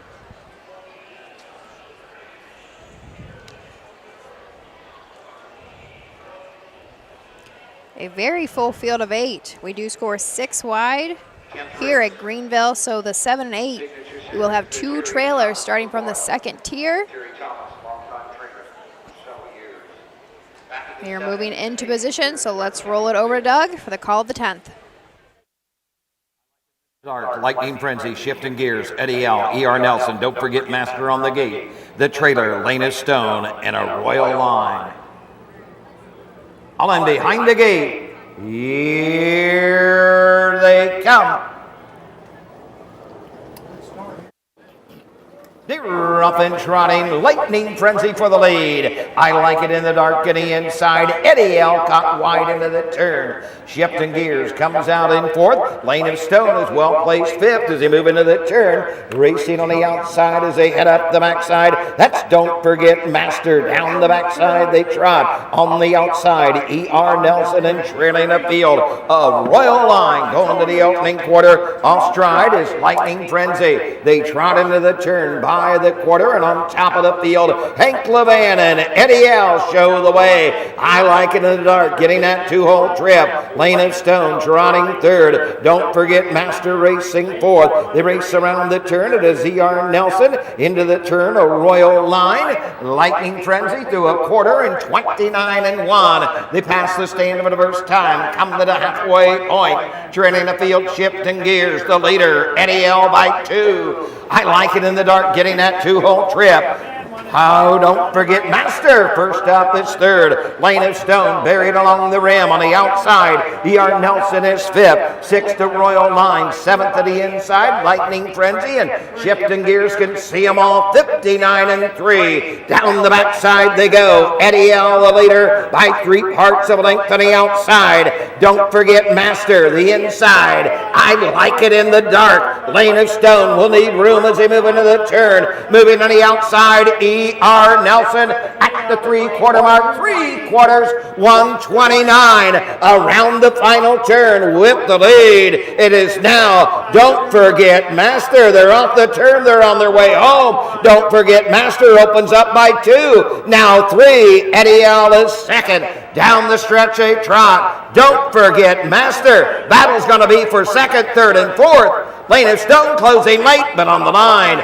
Don't Forget Master. Multiple horse photo for third, fourth, and fifth. They're home and 158-2. 6, 7, 8. Is that what you guys got? I got 6, 7. I wasn't going to try to. Yeah. But he was coming on the outside, your chestnut. He was coming on the outside. I usually stay in a lot tighter than that on the lead horse, but there was a whole wall of them coming about halfway through the lane. I mean, they were all in a line behind that 6. Coming into the last turn, Lane of Stone was back buried. Oh, yes. buried. I'm not sure how he got out, but that was a really 6, 7 and a photo. I know. I was going to say before our race went off, there was not a whole lot of respect on the board for Lane of Stone. I love watching this horse. I know compared to years past, he's a little bit slower this season than he has been, but he went off 4-1. So it went off better than he was sitting, but glad to see him up for a nice, strong second. I mean, he could be a show horse if the racing thing didn't work out. He is so good looking. Yeah. He is just gorgeous. And we have some people joining that maybe don't know Lane of Stone or are familiar. We had mentioned earlier in the card, he's got a couple babies out here. So he is pulling double duty. He is a sire and stands stud during the season, and then he hops on the racetrack. That's something we've seen kind of a resurgence of in the last handful of years. I think of Catch the Fire was doing it. Lane of Stone. I think was there 1 or 2 more maybe? I'm not sure. That's not an easy thing to do, No. I think, being a stallion, but Lane of Stone seems to not mind at all. Because really, I mean, 2 different kinds of performance, but those are hard seasons on an animal regardless of which season it is. But here we go, 3 in a row for Don't Forget Master into the winner's circle.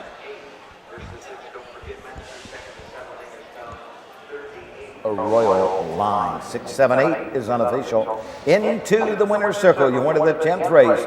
The Signature Series, the Terry Thomas Memorial, number 6. Don't Forget Master. 9-year-old brown horse by Don't You Forget It out of the Pine Chip mare. Pine Career, 5th of the season. Bradley Delaney, Wilmington, Ohio owns. Deborah Swartz trains. Russell Swartz gets his second winning drive of the evening here at the Darke County Fair. Behind Don't Forget Master, 158-2 as they take the Terry Thomas Memorial, the Signature Series trot in 158-2. How about a top down of 5-2?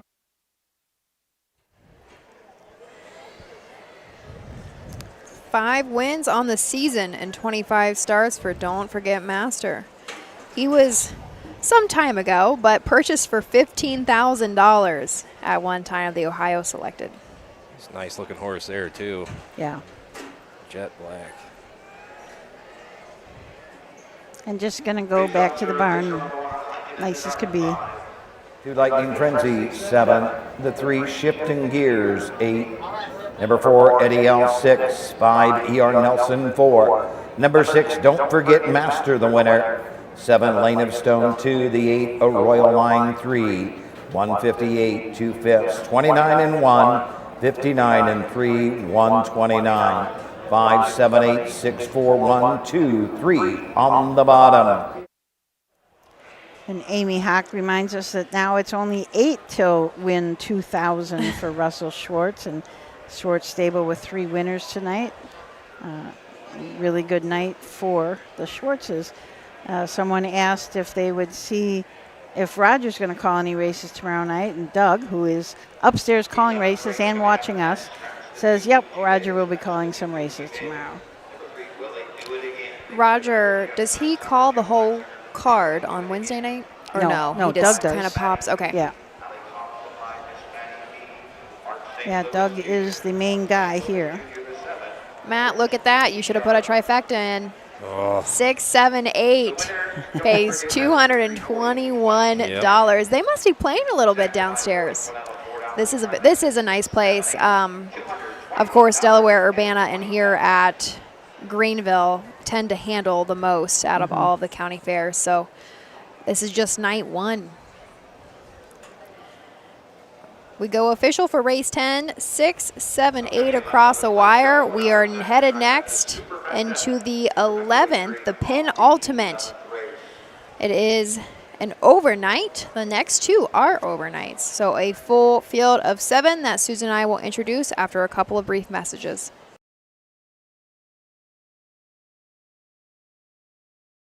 The Delaware County Fair, where history meets horsepower. Get ready for the thrill of a lifetime as the world-famous Little Brown Jug takes center stage. Witness the heart-pounding action, the thundering hooves, and the sheer determination of these incredible athletes compete for the coveted Little Brown Jug title. Don't miss your chance to be a part of history. For ticket and hospitality options, visit littlebrownjug.com. The Little Brown Jug, where champions are made and legends are born. Be there! At Ohio State's Galbraith Equine Center, our veterinary champions are here for your champions 24/7, 365 days a year. Our expert team of boarded surgeons, sports medicine and rehabilitation specialists, together with veterinary cardiologists, internal medicine, and ophthalmologists, make our hospital your best resource for all sport horse performance issues. The Ohio State Veterinary Medical Center's Galbraith Equine Hospital. Call us today at 614-292-6661. For over 50 years, Midland Acres has provided top-quality Ohio-bred colts and fillies. As a third-generation farm, we understand the importance of delivering well-cared-for and well-mannered yearlings. Get in the winner's circle with the yearlings by Fear the Dragon, Yankee Cruiser, Long Tom, Summa Cum Laude, Ready for Money, and Bit of a Legend.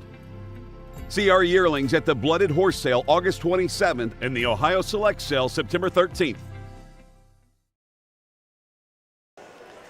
So if you listen to us much, you know that I've been carrying around this 1967 Huff's Guide with me all year and letting you know what at each fair we're at. Now, Delaware has the most programs. They have 5 programs. Right here at Greenville, we have 4. Urbana has 3, and everybody else is 2 or 1. But back in 1967, Greenville had 8 racing programs. They raced on a Friday night, a Saturday night, Tuesday night, Wednesday afternoon, Wednesday night, Thursday afternoon, Thursday night, and a Friday afternoon. They were members of the Ohio Colt Racing Association back then. They also had the partial futurity then. I don't see the Regal back then. No, that wouldn't have been because that came later. Do they have anything about claiming racing? Wow, if I could. Claimers is what I'm trying to say in any of these fairs. I haven't noticed that.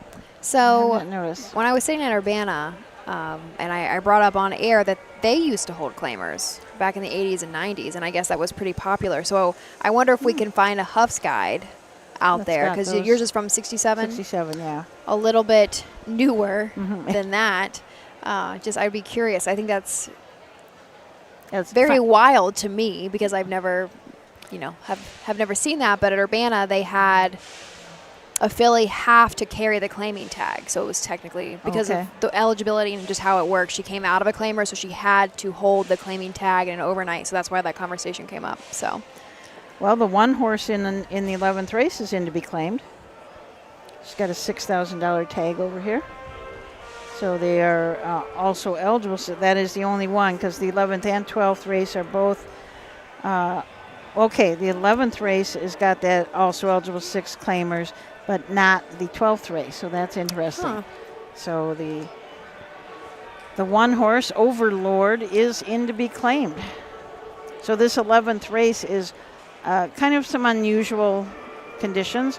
Winners of $1,000 in 2024 who are non-winners of $10,000 in 2024, also eligible 6,000 claimers. So Overlord, Pat Malloy Jr. will drive. He trains and co-owns along with Lisa Goslin.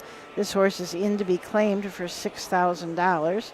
This horse is a 9-year-old gelding with 248 lifetime starts, 221,000 plus in earnings, a mark as a 5-year-old of 152. Has made 17,000 this year, so does fit.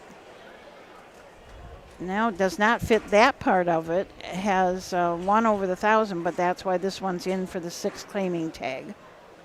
The 2 is a scratch. Jeff Nysonger will drive the 3. Will he do it again for trainer Dan O'Mara, owned by Marjorie Paul Hamus of Ludlow Falls, Ohio. This is a 5-year-old gelding by Do Me That Again.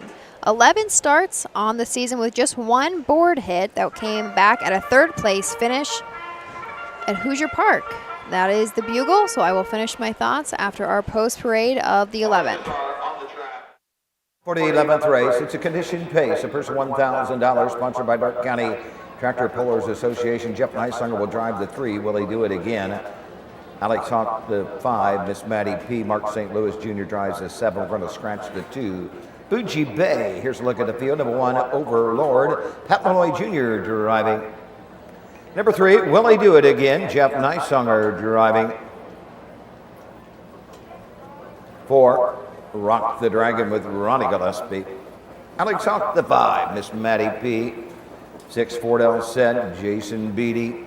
Number 7, Share Speedy Sharp. Mark St. Louis Jr. in the sulky. In place show. So as I was saying, the 3, will he do it again? Having a slower start to the year than previous, but does have a 3rd place finish. That came back in the non-winners of 1,000 last 4 at Hoosier Park. Final quarter 28-1, mile time 152-1. This gelding has made $144,000 lifetime. Rock the Dragon and Ronnie Gillespie from the 4. Mike Albright, the trainer. Bet the Chalk Racing LLC from Arcanium, Ohio, owns this 5-year-old gelding by Fear the Dragon. He's had 84 lifetime starts, 8 wins, 14 seconds, 9 thirds, 125,000 plus in earnings. A mark as a 3-year-old of 52-3. And last start out at Scioto Downs was individually timed in 53-2. Alex Hogg drives the 5 for Brian George's Miss Maddie P. For your mare by Fear the Dragon. 14 starts on the year with 1 win and 1 second. Most recently was 4th in an overnight at Troy. Ended up going in 2:01-2. However, back from that, racing quite a bit at Scioto Downs. Likes to go around that 56 and a piece mark. 8,300 on the year, $117,000 made lifetime. The 9-year-old Fort L. Said will leave from the 6 hole for Jason Beatty. Craig Bowman trains. Warily Racing from West Milton, Ohio. The owners of this 9-year-old Well Said. It's had 203 lifetime starts, 30 wins, 25 seconds, 32 thirds, 189,000 in earnings. A mark as a 6-year-old of 52. Has been racing at Hoosier Park and Scioto Downs, and been pacing in 53, 54, 55, quite regular. Rounding out the field and starting from the 2nd tier, we have the 7 Shares Speedy Shark. Mark St. Louis Jr. will drive for Steve Livingston. This is an 8-year-old gelding by Shady Shark Hanover. Only has 6 starts on the year with 1 win. However, all of those 6 starts have been pretty sparingly. Was racing quite a bit back at Miami Valley, so coming from a little bit of a break at Hoosier Park, had 1 qualifying start in June. However, on August 12th, finally back in those purse starts at Salina, was 5th in 2 minutes. Last win came back February 13th at Miami Valley in 155 and 1. $120,000 made lifetime for this 8-year-old. That 8-year-old is out of a mare called Boop Boop a Doop by Kill the Trainer. Oh. It's kind of a interesting breeding there. Boop Boop a Doop. Isn't that Boop Boop a Doop? Is that it's a character. Oh goodness. Betty Boop. Betty Boop? Betty Boop. Right? Is that Boop Boop a Doop? That's I don't know. An old cartoon. Yeah. I'm pretty positive that's her. I wish we could check the comments because somebody's going to correct me if I'm wrong. If I pick up my phone once in a while and turn it back on, I can read a few before it poops out on me again. But there we go, scratch down to a field of 6. We do score 6 wide. However, that 7 horse will still start from the second tier. Nice lights here at Dark County. The track is very well lit. Drivers will have no trouble seeing everything, and we can see them quite well. 11th out of 12. The penultimate. Mm-hmm. We're going to move into position. So we are going to roll it right on over to Doug Ballinger for the call of the 11th. Pacers are running behind the gate.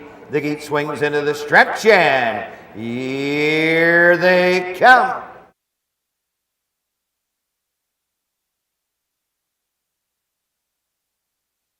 Rough and pacing Miss Maddie P going for the lead from the inside. Overlord on the outside. Ford said will take a seat third into the turn. Racing fourth from the second tier.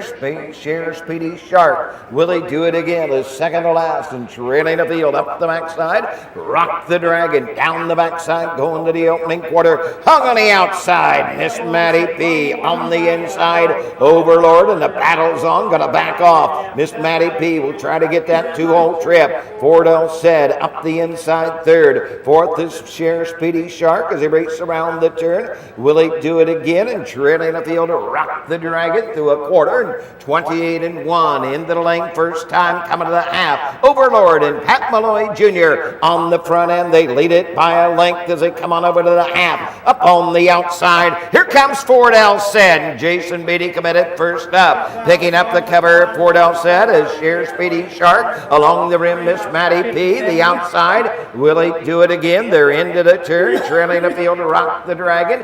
57 and 3 for the half, and down the backside they go. Up on the outside, will he do it again? The inside, Overlord, racing 3 wide. On the outside, Share Speedy Shark. The inside, Miss Maddie P. They're into the far turn. Ford L. said on the outside will grab the lead. Share Speedy Shark is 3 wide. Ford L. said, Share Speedy Shark on the outside. Overlord is third as they come to the top of the stretch. Racing fourth up the inside comes Rock the Dragon. 3/4 in 1:27 with an 1/8 of a mile to pace. They're off the turn. They're on their way home. Share Speedy Shark. Ford L. said. Overlord coming to the line. Almost home. Share Speedy Shark. Mark St. Louis Jr. Ford L. said second. 1:56. 17 to 1 on Mark St. Louis Jr. I was about to say. You don't see that very often. Matt, we're missing our opportunity to make some money. I know. I have them unofficially across the wire, 7-6-1-4. We'll have to keep tabs on what that pays out. But our 7 horse, as I had mentioned, I'm going to say kind of sparingly, has been started recently. It's just 7 on the entire year, coming back, second start back after a couple month break. Yeah, it was scratched sick on April 17th and then didn't get back on the track again until June 8th and then didn't get back until another 2 months. So that was quite a bit of time off in between. Makes for the 13th lifetime win and 166 starts, the second on the season. There's a lot of people coming down to the winner's circle. Oh. Cart full and a whole bunch of walkers. Sometimes you wonder how Brad Conrad gets them all in the photo. I know. I keep thinking that he should be backing up, but he knows just exactly how to get him in. Fun to win at the fair, that's for sure. George Haldeman from New Paris. I have to get my phone out and put the camera or the light on now. Susan, my tongue gets twisted after we talk so much. Yeah. I get it. New Paris, I see it now. Here's Speedy Sharp. 8-year-old big-gutted son of Shitty Shark Hanover. Out of the Kill the Trainer mare, Boot Boot Adoop. Second of the season for Sheriff Speedy Sharp. Steve Livingston, New Paris, Ohio owns. Livingston trains. Mark St. Louis Jr. gets his 72nd winning drive at the Ohio County Fairs this season. He's the leading driver of the county fairs so far. This one behind Sheriff Speedy Sharp. 156. Like by Dark County Tractor Pullers Association. 3 scratch 5. 3 to a scratch 3. Will he do it again? 5. The 4 Rock the Dragon 4. 5 Miss Maddie P6. The 6 Ford L said 2. 7 Sheriff Speedy Shark the winner 156. 28 and 1. 57 and 3. 127 and 1. 3 scratch 5. 4 6 2. 1 on the bottom. Well, so I was hoping to see those payouts, but Those not payouts? quite. Should be any minute. Now, Doug said that this was the 77th win for Mark St. Louis Jr., putting him in the lead. 2 years ago, when Ronnie Gillespie won the driver's title, he went over 100, and that was the first time somebody had won more than 100 races. He's at 77 now. We're at 39 races in, so we're just a little over half. Mark St. Louis keeps going at this rate. He could be way over 100 wins for the year at the fairs. Oh, Where does, boy. I know. Don't say it yet. Where does St. Louis come from? Michigan. Is he I don't know Michigan? originally. He was the absolute man up in Michigan. Okay. Yep, he was killing them up there and then made the move down here to Ohio. And Well, it's worked out for him quite well. yeah, and he's putting in the miles too, for sure. I think he was only listed on like 1 horse over here, and he came over to drive, and that wasn't it. Yeah. So Yeah. I think it was actually 3 Margarita Shot that made a break in the first turn. Was the one he was actually down to drive. So glad he was able to pick up another couple drives anyway. Yeah. This is a big one, Matt. Oh, I mean, yeah. The 7 pays $37.20 to win. The 6 to place $36.20. Wow. The exact uncovered trifecta pays $353.40. Even the super consolation goes for over $58. What's crazy is the 6 was only 4-1 and paid $36 to place. So somebody lost a lot of money, like maybe the 4 or the 3 or something. I don't know. It's so interesting to see how payouts work at these fairs, because it happens where you're placed, you'll pay more than you did to win anyway. But there we go, official 7614 across the wire. We have made it to the final race of day 1 here at Greenville. Race 12 up next. We'll introduce you to the field of 6 once we hear from our sponsors.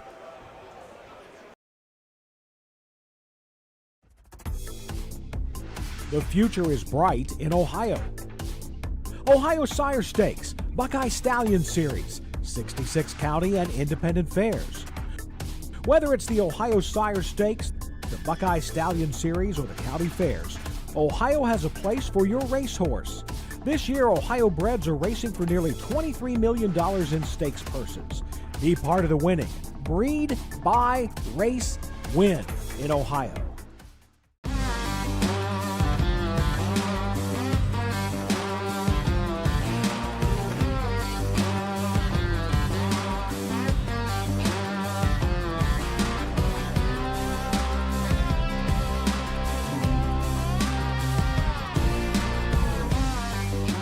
Do you want your horse to shine in the winner's circle?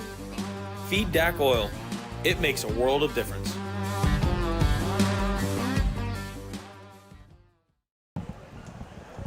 Welcome back. Thanks for joining myself, Ashley Daly, if I could spell my own name right, Ashley Daly, Susan Schroeder, and Matt Clark. It's been such a good first day. You just can't get enough. Join Susan and Roger Houston back here tomorrow, 5:30 post time. Yeah, and that's not a misspoke.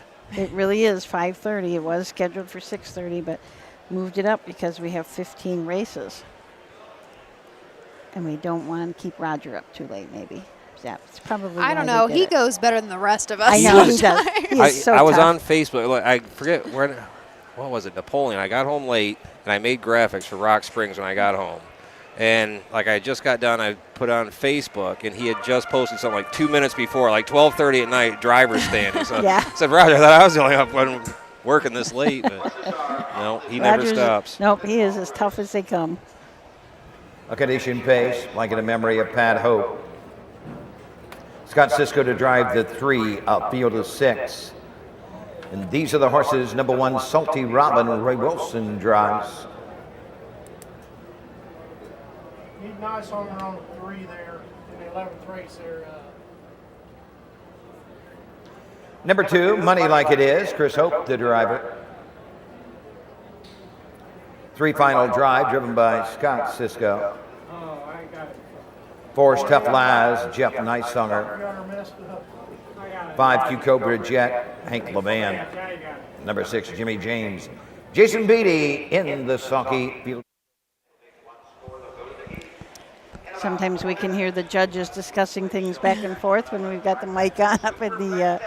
This is definitely a crow's nest up here. It is. You have to walk all the way up to the top, and then you have to walk across that little catwalk, down some stairs, and into this box that's just hanging there. Yeah. I don't know. If you saw how I had this audio set up, you'd just shake your head. Really? Yeah. That's That's our why you- transmitter up there on the steel I-beam hanging over it, taped to the That you have metal taped to beam. the. Yeah. Oh my God! I see it. Wow. Yeah, it's a mess. But it works. It works. It's working good. A field of 6 headed into the 12th and final, an overnight in memory of Pat Hope. On the rail, we have Roy Wilson driving Salty Robin in for Tommy Jones. This is a 12-year-old gelding by Artificial. 21 starts on the year with 1 win, which came back at Scioto Downs on July 23rd in a 6-claimer. That win came in 1:52, final quarter in 28-2. Lifetime, this horse has rallied 36 wins for over $330,000 in lifetime earnings. Money Like It Is, and Chris Hope from the 2. Chris is the trainer for Gary Loy and Tom Baker. This is a 7-year-old Tell It Like It Is gelding. Did not start his entire 6-year-old year and has only had 9 starts this year. And actually for a 7-year-old, he's only got 45 lifetime starts, so that's not very much. $35,000 in earnings. Did have a 3-year-old mark of 153 at Hoosier Park. Scott Cisco will drive the 3 final drive for Mark Ader Jr. This is a 4-year-old mare by Western Vintage. Last start out in a 5-claimer at Hoosier Park, was 3rd, went in 1:57.4, final quarter 27-3. Still looking for that first seasonal win. Tough Laz and Jeff Nicesonger from the 4 for trainer Justin Lloyd. Michael Caldanero is the owner from Pompano Beach, Florida. This is a Lazarus and just a 3-year-old. Only 7 starts this year. Last start race at Hoosier Park in the non-winners of 1, finished 5th, but was individually timed in 53-4. Came his last quarter in 26-4. The 5, Hank Levan drives and trains Q Cobra Jet. This 12-year-old gelding by Jeremy's Jet is bred and owned by Joyce Winter out of London, Ohio. Last start out at Salina was in the money, had a 5th place finish. However, some back from that had triple 3rd place finishes. Last one came at Croton in the youth series, ended up going that mile in 1:59.4. Another one with 22 starts on the year, 5 board hits, but no wins. Jimmy James and Jason Beatty from the 6. Kenneth Hurst is the trainer of this 9-year-old by Corner Blitz. Kenneth Hurst, Chris, and Chad Baker are the owners. 231 lifetime starts, 13 wins, 24 seconds, 28 thirds, $122,000 in earnings. Has not won a race this year or last, so it's been at least 2 years. But as a 5-year-old, has took his lifetime mark of 54-2 at Dayton Raceway. So here we go, moving into position, this full gate of 6 for the 12th and final. Here is Doug with the call. Here they come.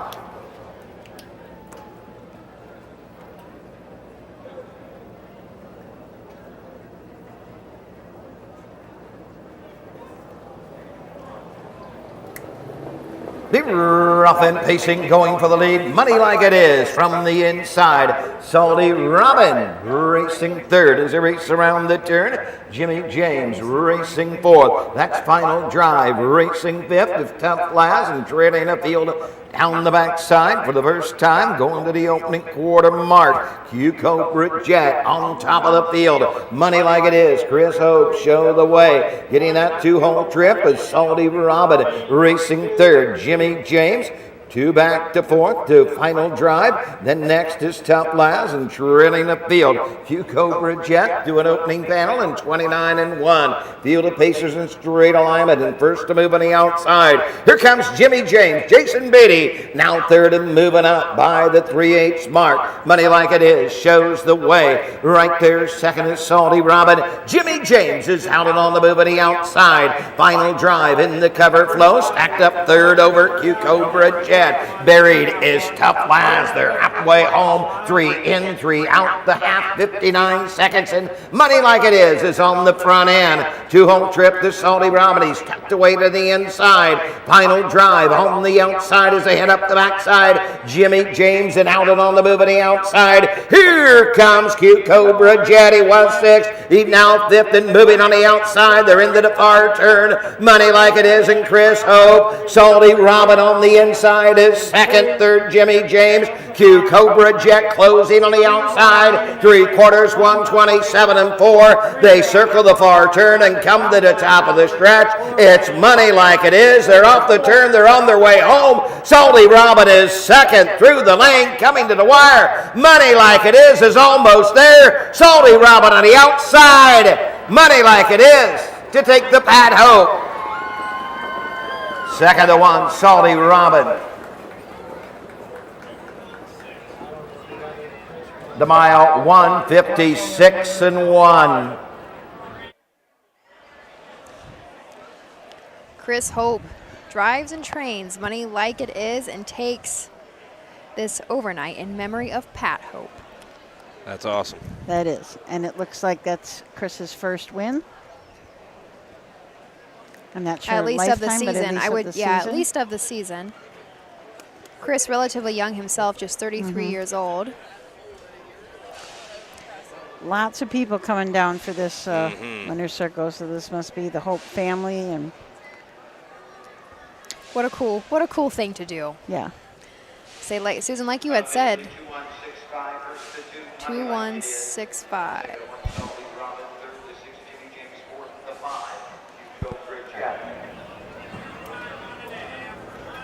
So there was Doug kind of giving us, I think, just that unofficial 2-1. This would be 2165.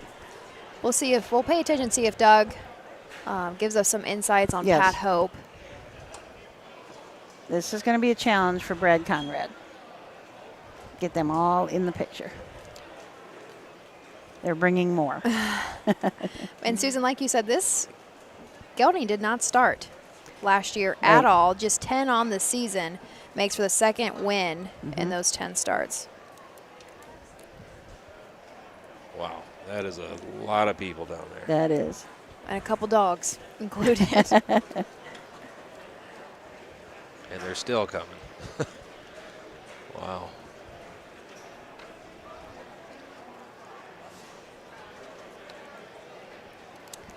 The Outrider is behind there. That horse has been going with his head up and down. for 12 races now, so I imagine he's going to be kind of tired when he goes back to the barn. Some people are going to stand in back of the fence. There's so many. Here is Chris coming back around. And into the Darke County Fair winner's circle. You went to the 12th, blanket in memory of Pat Hope. Number 2, Money Like It Is. Christopher Hope, the grandson of Pat Hope. Gate to wire win with Money Like It Is. It's a big win for Chris Hope. 156-1.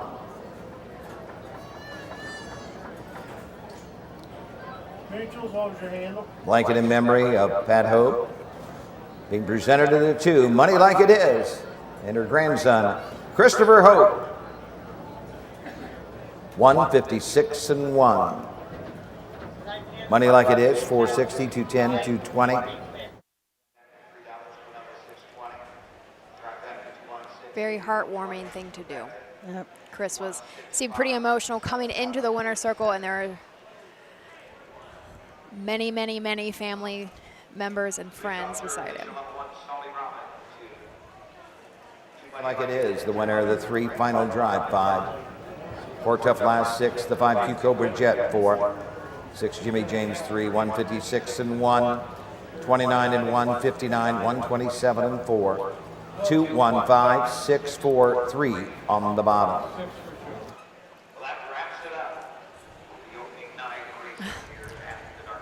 I think that's a very fitting way to end the night here at the Darke County Fair. We talk about the family involvements, the generations of people over and over again, and here we have the grandson of Pat Hope winning the race and first win of the season for Money Like It Is, or second win of the season, but the first win for Chris.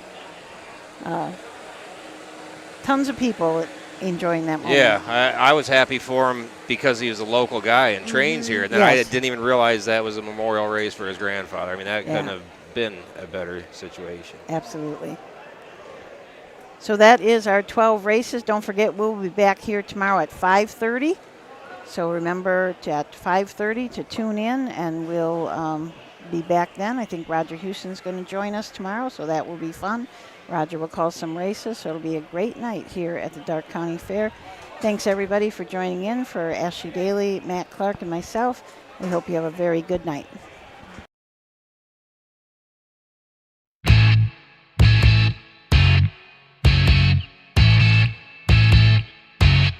This has been Ohio County Fair Racing. Ohio County Fair Racing has been presented by Midland Acres, thestable.ca, Dublin Valley Farms, Big D Tack and Vet Supply, and the Ohio State Veterinary Medical Center.